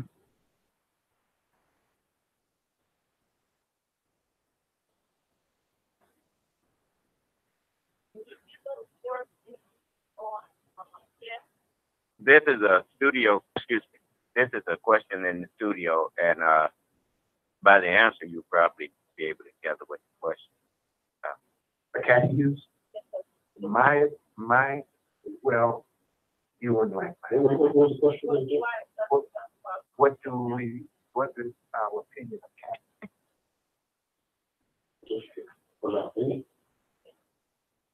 Well, I don't bite my tongue. And Kathy Hughes was a black American female who owned quite a few black radio stations. Sold them out. Sold them. Every one of most of them went to Mick Romney. Why would Mick Romney want to buy black radio stations? And the year of Obama, when Obama was running for president and all those things, where was the support? Black radio, black music, black topics about the issues. They knew that was working against them. They knew that, because, for those politicians or even folks buying time to promote shows and things, they upped the money. So a promoter coming to Detroit and he want to promote maybe 5 or 6 artists, it's going to cost them RJ could probably tell you the difference between now what it costs to promote on radio and back then. One Live Nation is a corporation they did the same thing. They bought up all the music and they spent a lot of money on a lot of the top artists that you see touring around the world now. They pay them in the front. And everything they do is on the schedule, they record, they perform, and all those things on the front.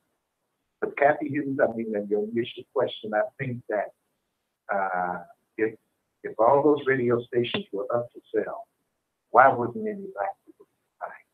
And I'm sure. You look at Ice Cube and all those folks now that have the ability to know what radio means to an artist. I'm sure that we would have had some radio. We don't have it because they were bubbled up and just blown away.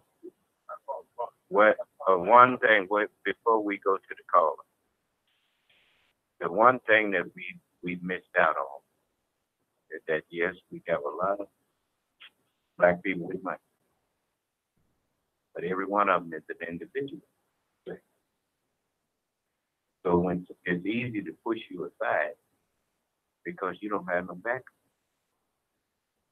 Somebody can come to you and say, "We want this station, or we want this," and if you can't, if it's just you,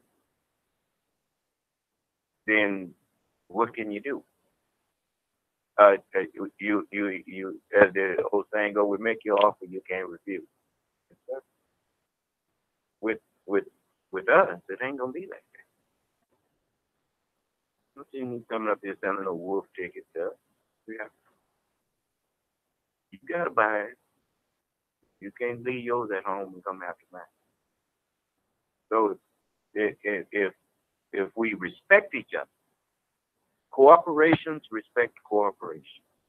Look at the word, cooperation. All we got to do is just stick together. One for all and all for one. And that kind of foolishness will stop. Okay. But if we're going to be Lone Rangers, then anytime you get something and somebody else wants it, if a corporation wants it, they just come in and tell you, look, we want this. And this is what we're going to give you. And if you won't take it, and they give you a doctor that injects you with something, and all that old foolishness. Or they treat you like Bill Cosby. Yeah. And to say that,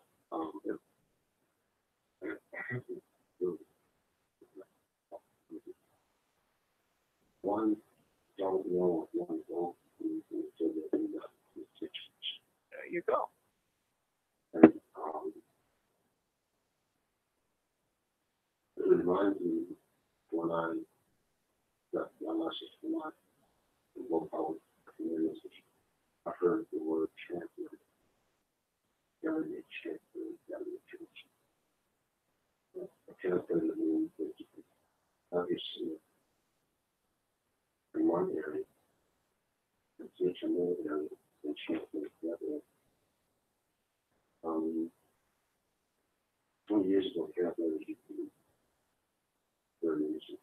But I think I have several people at that time. You don't want to let's get Catholic. They didn't understand what Catholic was about. One bishop, a chancellor, will allow to take one speech and possibly get out of force.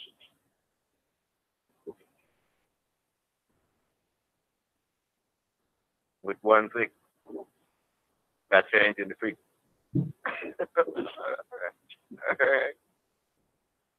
Now, I was listening to talks one night.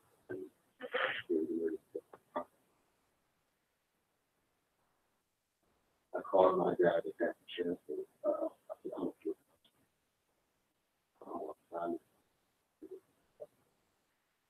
He said, no, she's nothing I understand. 6 o'clock, and my father shot the injuries. He wanted to step. I deal with the water. Which one? Which one? So, I just go on radio station. He's going to allow me.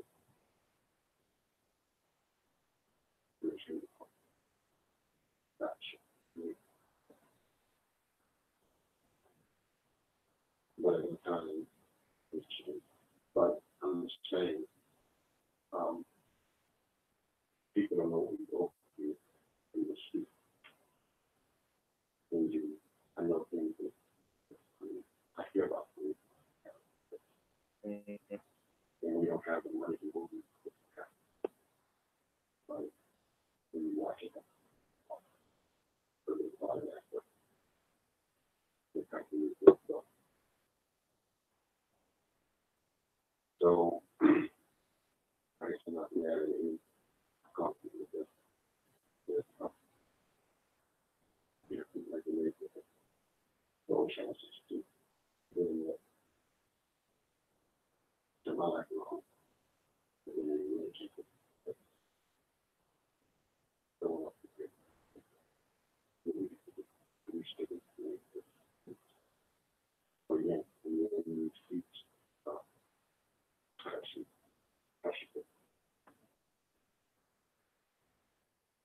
what like this is a small level thing. Yeah. Then I'm supporting for I also think about the existing home or such.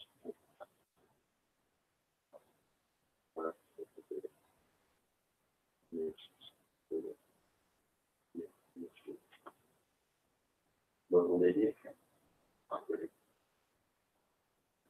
were doing elementary organizations. But when they did, they got this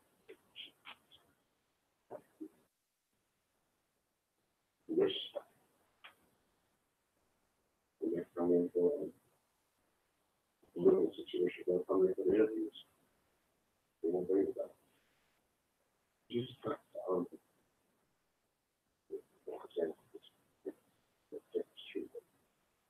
Well, you know, I think that just those things that are coming out of your mouth because this is your lane.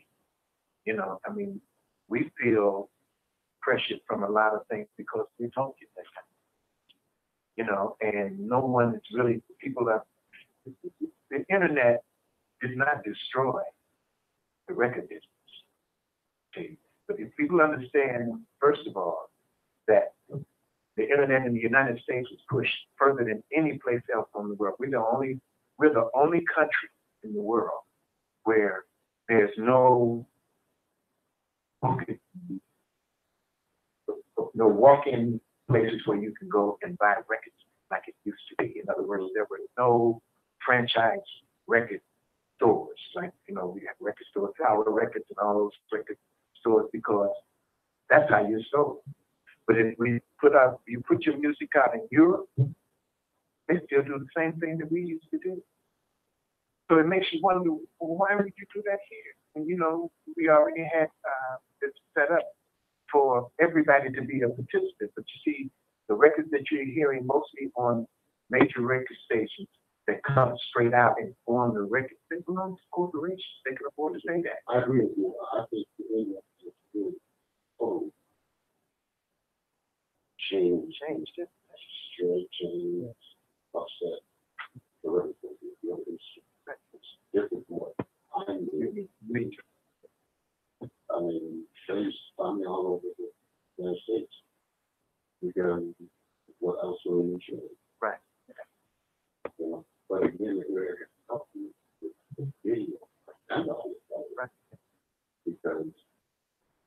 now with the platforms that we have, I should go forward on the rest of it. All these ideas are now for content. Do that. But I can see from what you are sharing with us is what's most important. We've learned so much. We've learned as a human community. So what's most important, learn from your past. And then from this point forward, what are you going to do with past relations? That's the most, not just the past event, very important because you don't want to repeat the same mistake. So from this point forward, we learned that in this past election is that, what you were talking about with this time, it's like people are planning things way ahead of time. 30 years in front of when we first even get the light bulb that something on this issue is an issue. So it seems like what we've been in our conversation here, the power is still, even with this election, is in the grassroots. It's the grassroots, that's the power. Not the big, elaborate technology and that's important. That's very important. But if those people weren't buying, if Romney wasn't, if President Obama, if he didn't have that grassroots to push him to victory, so there's power in that. And we have to understand that. We have to understand that and grasp it. Okay. Doing it with that. We're going to go. Okay. All right. So if we're ready for that, we're going to get it. I actually. Oh, okay. We're glad you showed up. We tried to talk to you.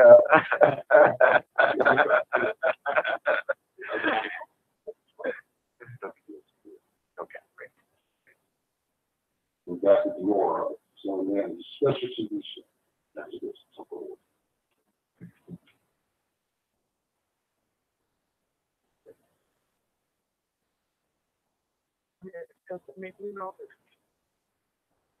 I know what it did to me. I remember when we were with D-Town and we get around. You want to go to the bar? Yeah, we used to bring, before it was released, we'd bring them over to GPR first. What you need? I need a young man. Come on. Easy.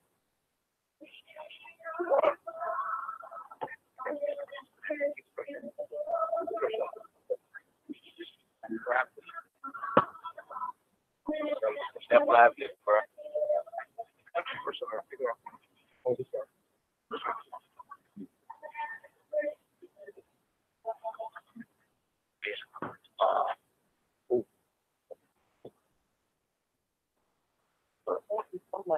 For sharing.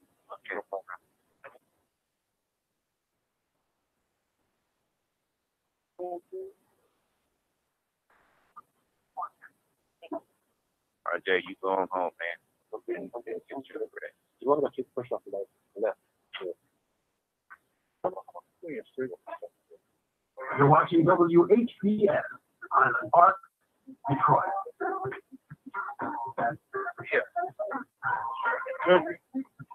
Yeah. 78.1 WHPR, Highland Park, WVIE 107.3. And Sharp, Virgin Islands. Now you can watch WHPR 33 on Fire Stick. Catch all of your favorite informed. Don't miss a minute of your favorite talk show. Call, text, tweet, WHPR.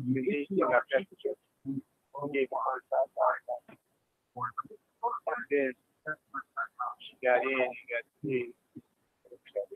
She paid the money back to leave. I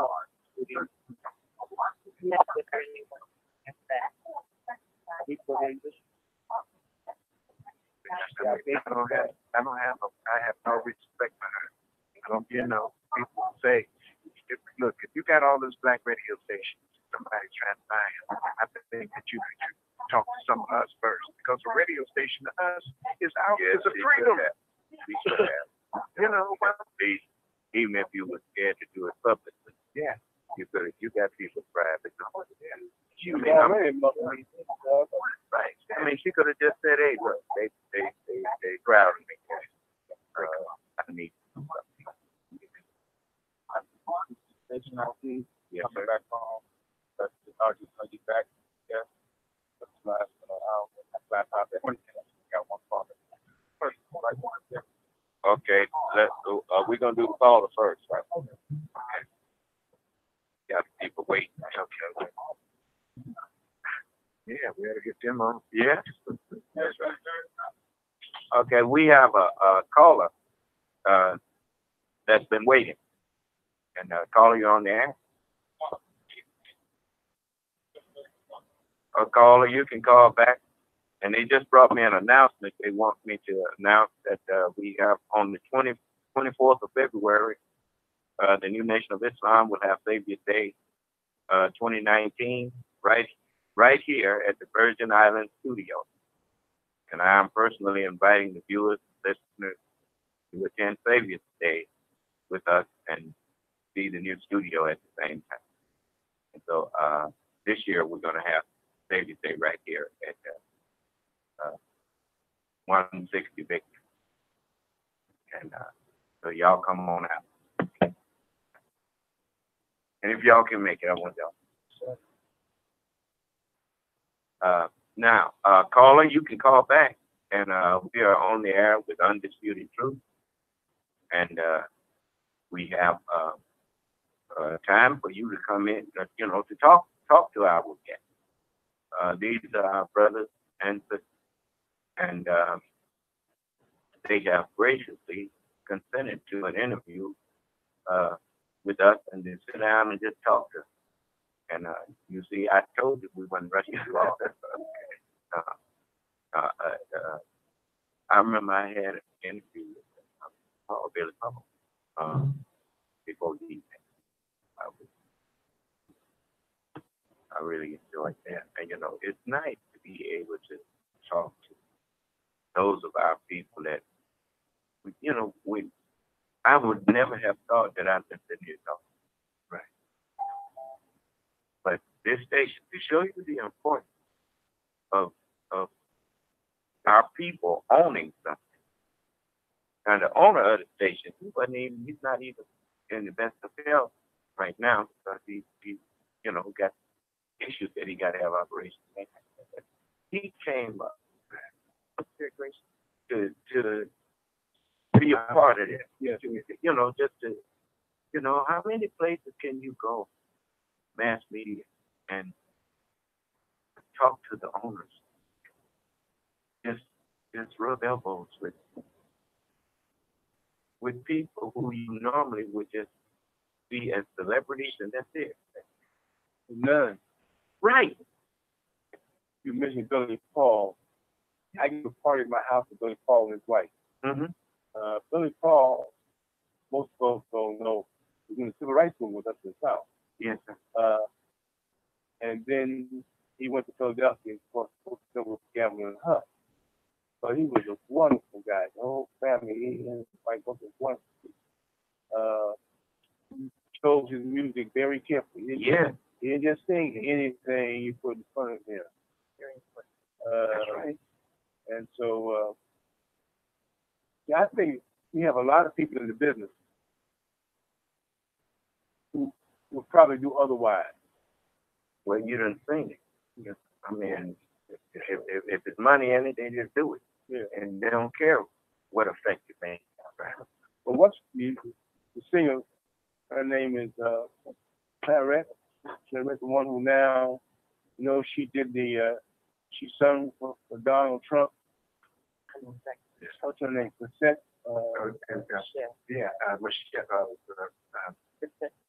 Michelle or something like that. She sang for Donald Trump. They told her not to do it. She says now she regrets because all of her programs, all of her gigs have been canceled.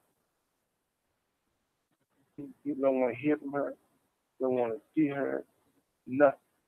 She said the worst mistake she ever made in her life. I hope she learned. It's not always about money. Sometimes it's about a principle. Right. And, you know, and ever since I've been doing this, thinking it's never about money. It's always because, first of all, I love it. And then once I first heard my stuff on the radio, then I felt like, whoa, okay, but wait a minute. That's me. Because, you know, you used to dream of those things. And then once you feel you have that form, then you feel like you have a responsibility. You know, you can go around and wave your finger or rally around that, but it's a responsibility. I mean, you know, and that's when we be talking about lyrics. We'll be talking about the kind of things that we want people to think about when they hear our name. You know, and first of all, I got 3 ladies sing this, so I'll never be in the back. That coming out of this group, you hear about those other names, you know, referring to women, you know, or situations that, you know, we're bringing women down, you know, because I think that my mom raised me by herself. So, I mean, if I did anything that would be under uplifting the woman, then I see my mom's face in the mirror instead of seeing that. You know, and at one time she would chastise me about it. So those are the things and principles, the things that, you know, when you raise, give you a reason for doing a lot of things. I mean, I was living very, very, very, very comfortable. But I mean, I sit there and I told a whole lot of folks I even called Jackie. Told her that. I think, you know what? You know, I knew I had to be in LA because my roots were in LA. I mean, LA was not even playing Motown anymore. I mean, the company Motown because Barry sold. So the company was in New York. Not in Detroit, not in California, in New York. So Universal was Motown, you know, so there was nothing to really cling to. I mean, this year, Motown 60, it's really promotions for 60 years up until now. And basically, that's standing on the shoulders of the very first initial launch of Motown. So, I mean, you know, they've been doing that since Motown 25 and the 50 and all those things. So 60 is an opportunity for everybody, to bring everything and everybody into Detroit. And we should be ready as Detroiters to be able to take advantage of it. You know, people, it's going to be good for folks that can have market and merchandise issues and things that they want to do. It's a chance for us to be able to communicate with one another, to sell stuff to one another, to talk shop with one another, and to do the things that we used to do. Because we got 2 or 3 generations of folks that have been through a whole lot of discrimination in Detroit. You know, from the Kwame Patrick administration to the other guy on the other side where we had no representation. So now what we have left to do now is to represent ourselves. And the only way that I think that can happen is for all of us in all of the different fields to get together so that we can have something else. My daughter is one of the major casting directors in California. She's from Detroit. She's dying to come back to Detroit and bring her school here because most of the black shows and black artists and all the films come through my daughter. My daughter brought Bernie Mac. Yeah, and did my daughter's first film was What's Love Got to Do with It. You know, Detroit, when you understand the talent and in that lane, anywhere, all those things that went one time that was coming out of Atlanta, when you go down into those studios or you look around, hey man, what you doing here? What you doing in Detroit? You know, now Detroit is wide open. There is nothing stopping us from being able to use our talent, to promote our talent, to uplift our talent. And the only thing that's missing is the tools. If we had the tools, we would create the opportunity for exposure. But I mean, when you got to go in your basement, you go into somebody's house and you record something that doesn't compete with the rest of the industry, it's because they don't have the tools. They don't have the folks in there with the knowledge telling them how to do some stuff. And when I'm in the studio with these guys and everything like that, to me, I am very, happy to be with them and thinking that everything. So when they get in the studio, they be like, "Oh, is that what? Oh, I've never done this. Not to see it like that, or how?" And you start understanding that it's not that the talent is very to me. I did not take the talent out of Detroit. He said because every year that I was there in Detroit, every year that was somebody new. Stevie Wonder was new. He said, I didn't at first care about it. He said, but the opportunity is where we grow from. And right now, folks are straining and struggling to have the opportunity. I've been down to a couple of situations downtown where a lot of new artists are being groomed and stuff. Then, when they had quality control at Motown, those folks came in and out of quality control with a whole attitude about performing and being on the stage. They didn't go to quality control to learn how to perform, nor did they go to quality control to learn what and how to sing. We, as people, bring that as a part of our culture. When Norman Whitfield had me in the studio, my weakest point was being in the studio with a person that knew how to produce a singer. And I didn't say that was a bad thing because I had folks like Don Davis, I had Willie Mitchell, who did Al Green and all those. But those guys, when I learned that, I started producing, they're musicians. And they depend on you to bring your stuff. When I got with Norman Whitfield, I found that it was easier for me to express myself because he understood singers. And when a singer is producing a singer, and that singer approaches it like, I know what the premises are as far as the singer's ability is. I don't want to leave them with the choice of trying to fit to this track.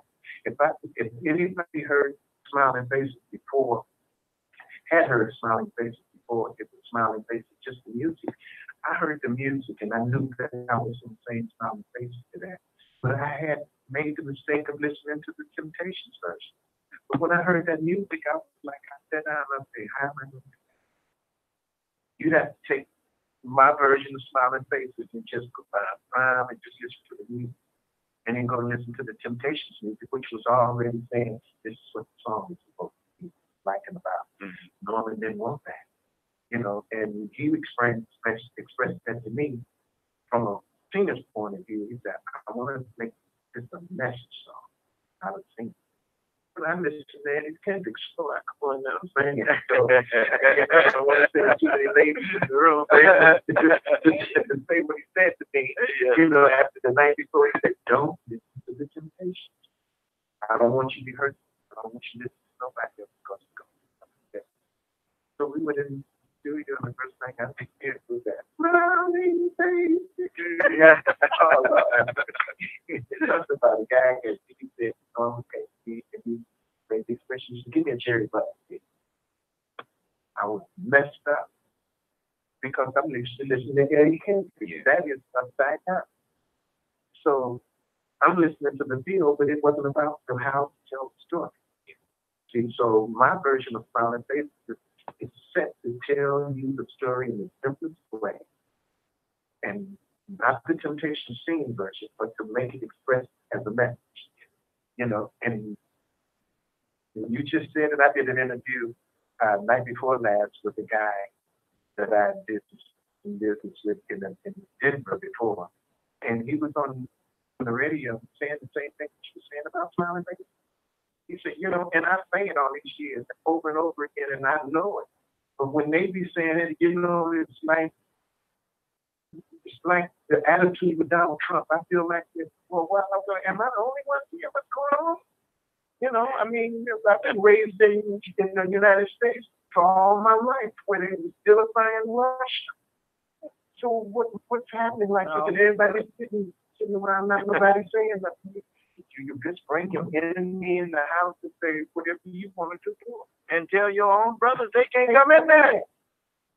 Man told the president that he couldn't come in and let the Russian press in the White House.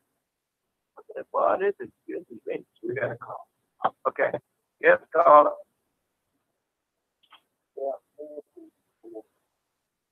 Don't forget the lady.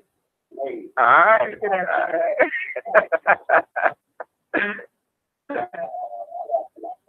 May walaikum salam.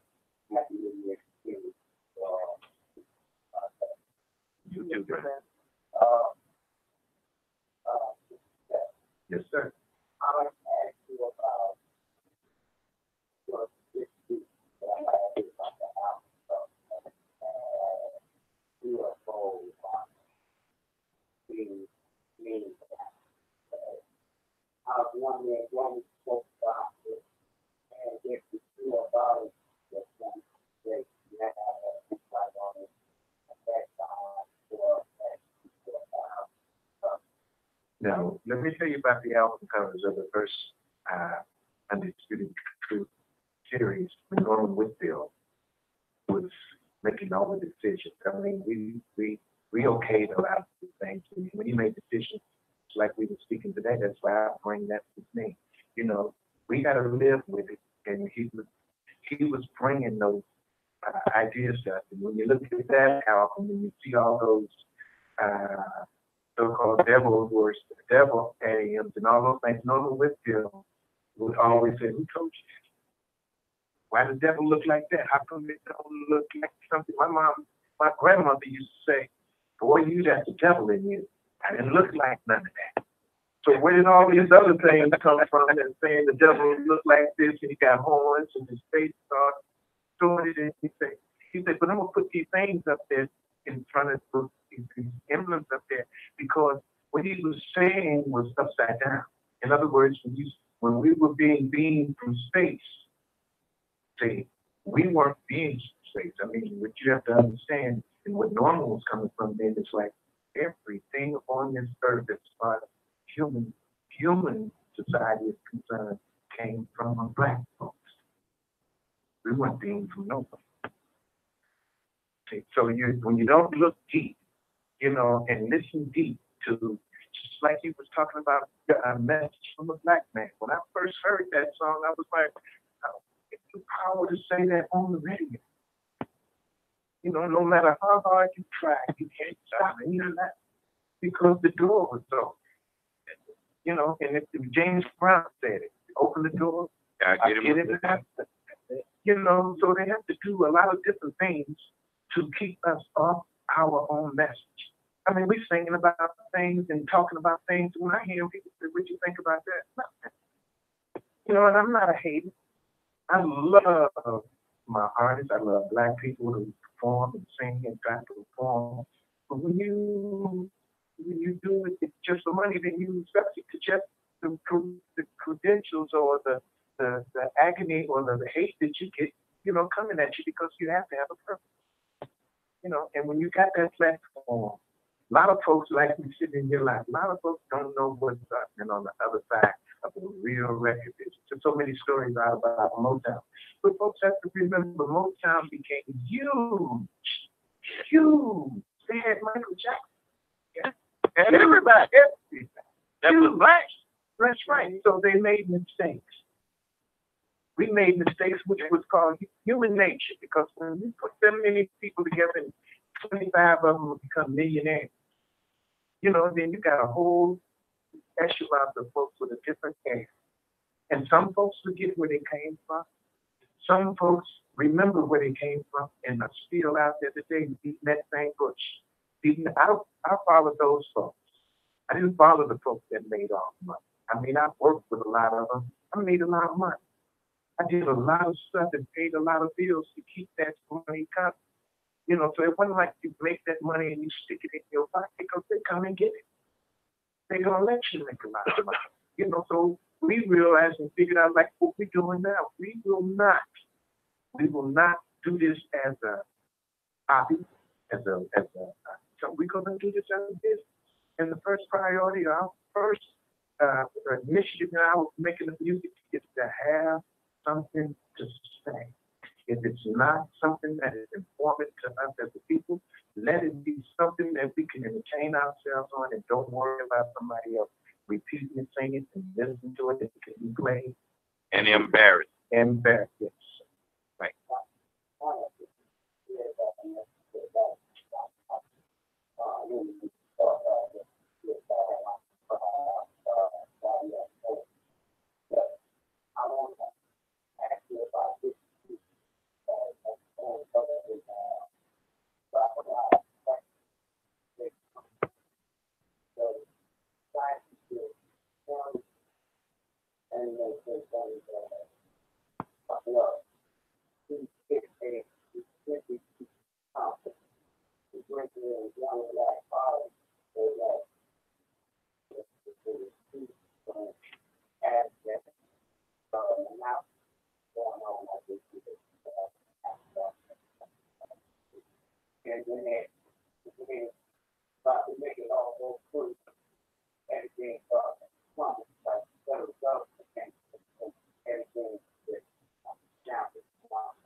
Well, let me just say, answer your question like this. If nothing beats a failure but try. Because, I mean, right now, today, we're in a new era of selling music. First of all, let me say this to all black people out there that's trying to make records, making records a career. There is no record companies. There aren't any record companies, not black record companies that you used to know. Like, they're not there. I mean, they're not there. They got all those corporations with all the money. They can pick and choose the people that they want to promote. They have connections with production houses and other folks that have been in and out of the industry, who they privy themselves to find new artists, new talent, and they bring them and they control. Some folks get an opportunity when they get there and smart enough, like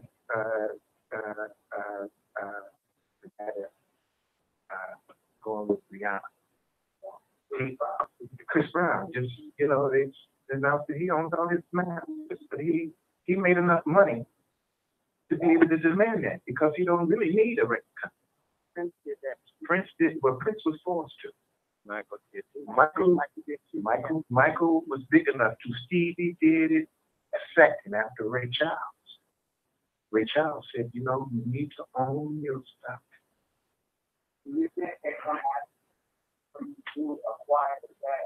Let me say this to you, young brother. Stop worrying about what they do. That's right.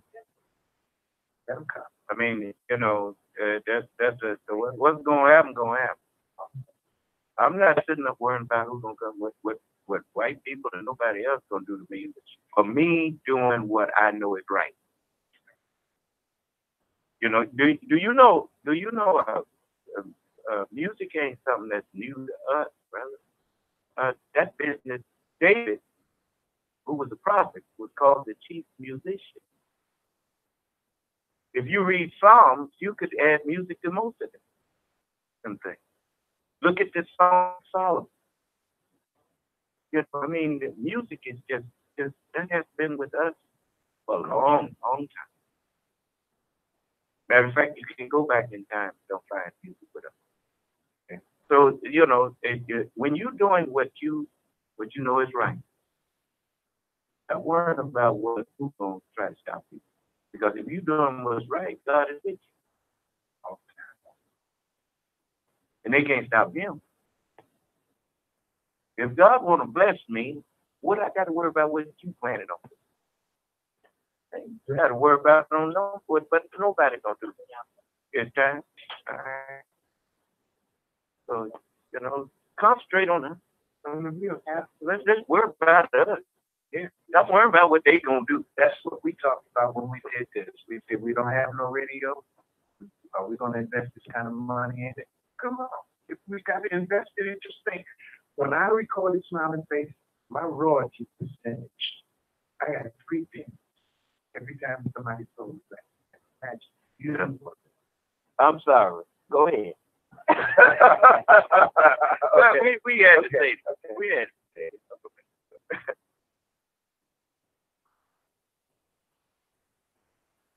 You're watching WHBN, Highland Park, and Crown.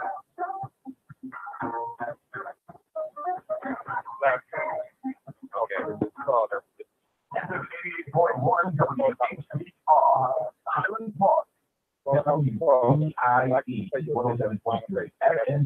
Yeah.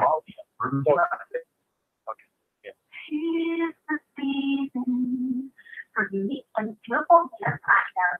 If you've ever been in a beauty card aisle, searching for the perfect card that will tell you so, but still couldn't find what you were looking for, the designs like these could support you. We are a retail card membership shop that specializes in unique, three-dimensional, handmade greeting cards for all occasions.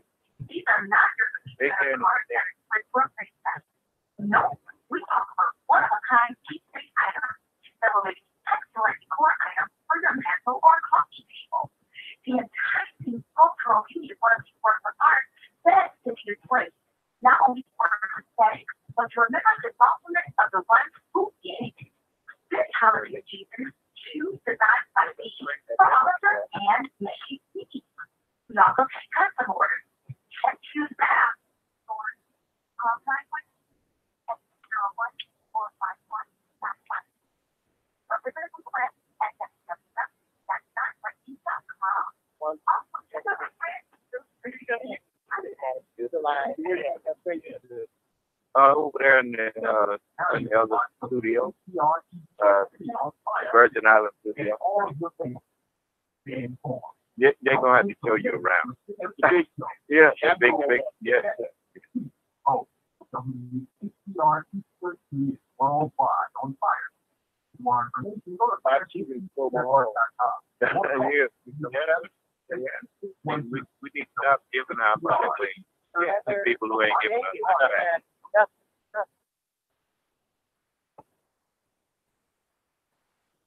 We back?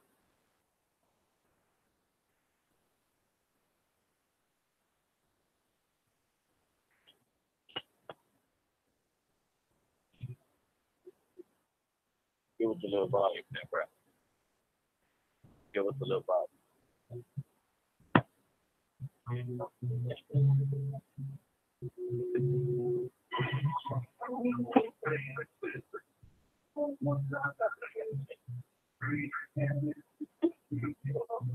Big.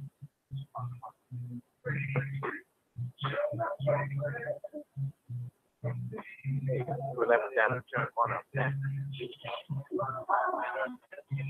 Okay, that was that. Okay, turn it back up.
This the same call? Is this the same call? No, yeah,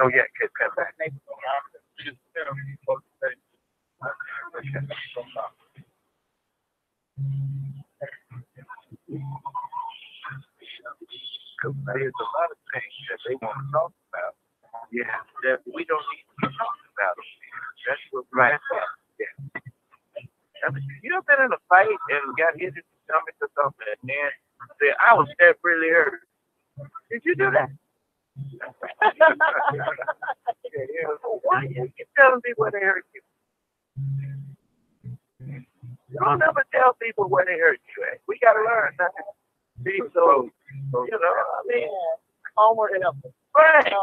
You know, Yeah. if they don't get out in the public and talk about, well, when black people do this, we need to try to stop them. They don't, you know, they just handle their business. We got a caller. Yes, caller. Yes, sir.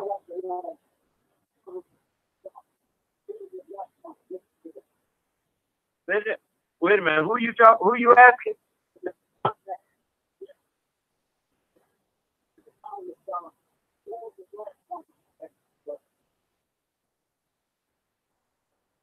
I don't understand what you.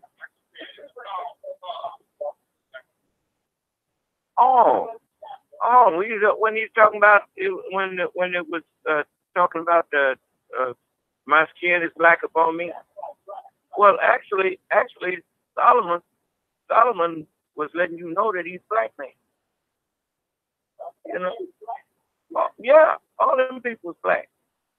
I mean, all of the we are the makers of the scripture. And and it's not because of black skin. Understand? Because everybody on the planet is black, including white people. Those are our children. You know. Yes. Well. Okay. Do that sound familiar? The Bible is a book of prophecy. People read the Bible like it's a history book. It's not a history book. It's a book of prophecy. We've lived it now. And now if you can't hold us back no more, it's you know, you can only hold us back when we didn't know how to stop it. We got the knowledge of how to stop them now, and we're gonna use it. And if they try, you can try all they want. I showed you every time I come on the air now that you can't produce no argument against me. You may not like what I say, but ain't no white folks, ain't no black people, ain't no brown or yellow people can produce an argument against anything I say, and I be talking for 5-6 hours. That's to let you know that it's a mind in me that's greater than the mind that's been holding us down. And now I'm here to share that mind, not only with you, but with those who was holding us down. Because we made them and told them to hold us down until we could break free. And now, there ain't gonna be no more curse on nobody. So just get ready, because we gonna live together and we gonna be what we supposed to be, the human family of the planet Earth. Now, we about out of time. If it wasn't somebody else coming on, we'd don't keep on. But you know, because I'm enjoying. You know, I'm doing what I said I want to do. Bring about the unity of our people. And this is a step towards that. Now, I want each of our guests, Mr. Harris, and our Mr. Dan, Brother Dan, and Sister G. We want to let her go first. Well, I just want to make sure we share once again that on February 1st, we will be performing at the BIA. The time of the performance is what time? 7 p.m. 7 p.m. and it's for everybody in Oakland, Wayne, and Macomb County. There's no charge. So please come out, guys. And the website, if you want to obtain our music, is therealundisputed.com. Well, I'm looking forward. First of all, thank you for the opportunity. Secondly, I'm definitely looking forward to return to Mississippi. I'm an MISSISSITTI kind of guy.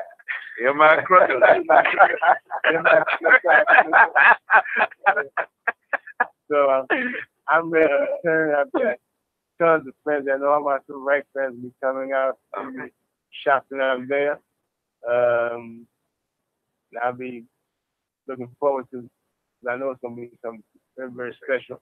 And I can tell you the group, we're going to make it special. Yeah. We got some good people.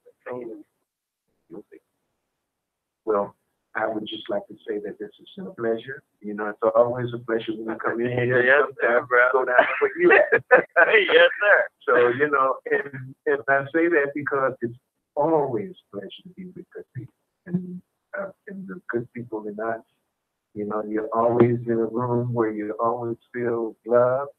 You feel like you got a reason, and your reason is being understood. And I say a lot of things now that I don't normally say in my normal conversations, but like I said, this is a platform that it's here for all of us.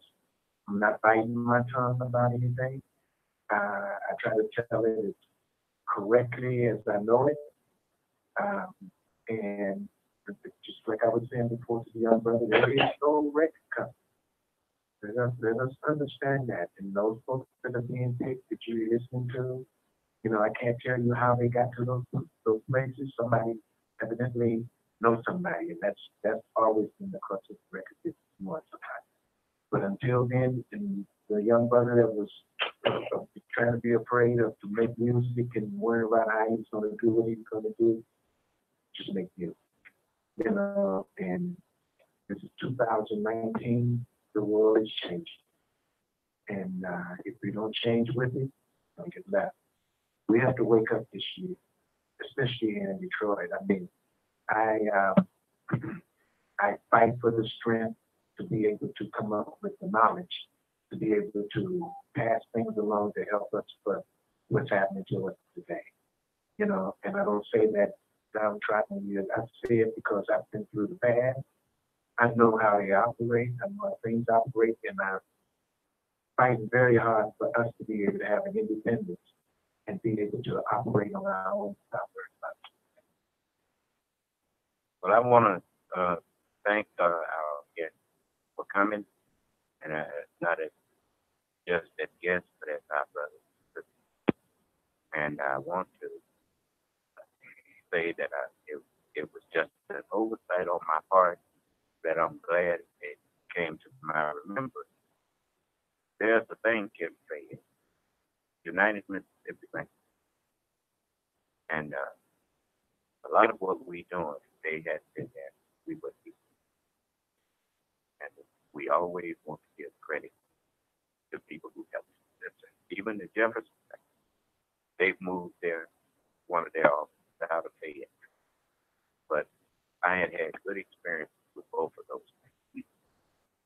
And I just wanted those who work at those institutions to know that they have not been forgotten. We really appreciate it. And I'm going to introduce all y'all to them. Hopefully you'll be putting your money in. Okay. And that's good.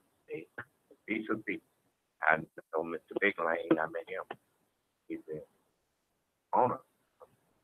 They built a new bank, dropped it right down in the middle of a poverty-stricken community. And I don't mean that as an insult to Fayette, but it was one of the most beautiful buildings in Fayette. And he put a new building in that place. And I understand the symbolism of that.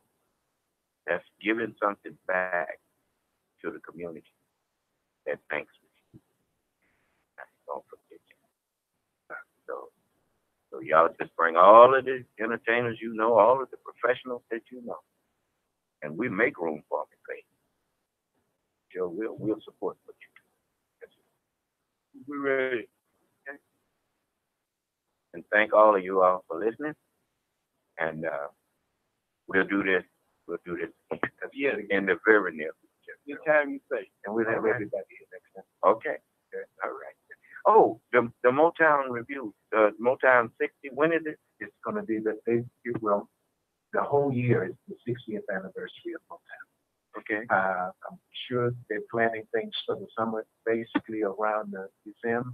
Okay, we don't have all the information yet, but got a gist of some of the stuff that's going on. And everything is related to the Motown So all the old Motown folks, everybody that I understand comes back. And the redevelopment of the state. Okay. We'll build a whole new Motown. Okay. Over the current. Over the position that's there now, where their house is. Oh yeah. Okay. So the house at the build. Okay. They've got tons of, they're going to build a whole new situation. Build a whole community. Okay. Well, we thank y'all for tuning in with us. And to our friend in Australia, you keep listening, man. All right. You can call us from Australia to tell us that what our brothers have sold us out. I say, well, thanks to you. So, again, thank all of you. And we let's get past this crisis period in America.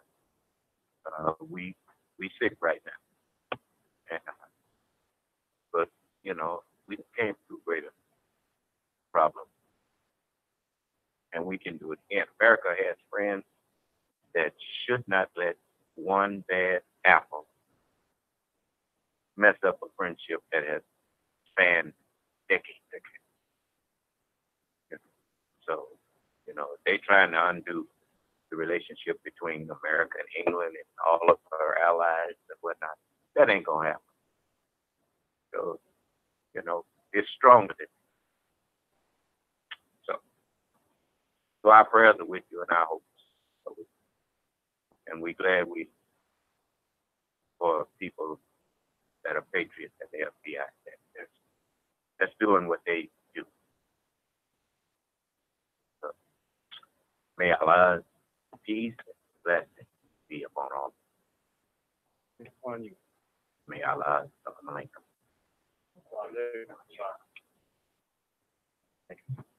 Thank you.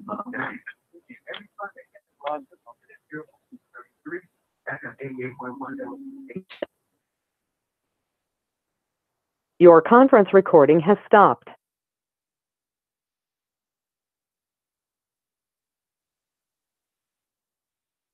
Goodbye.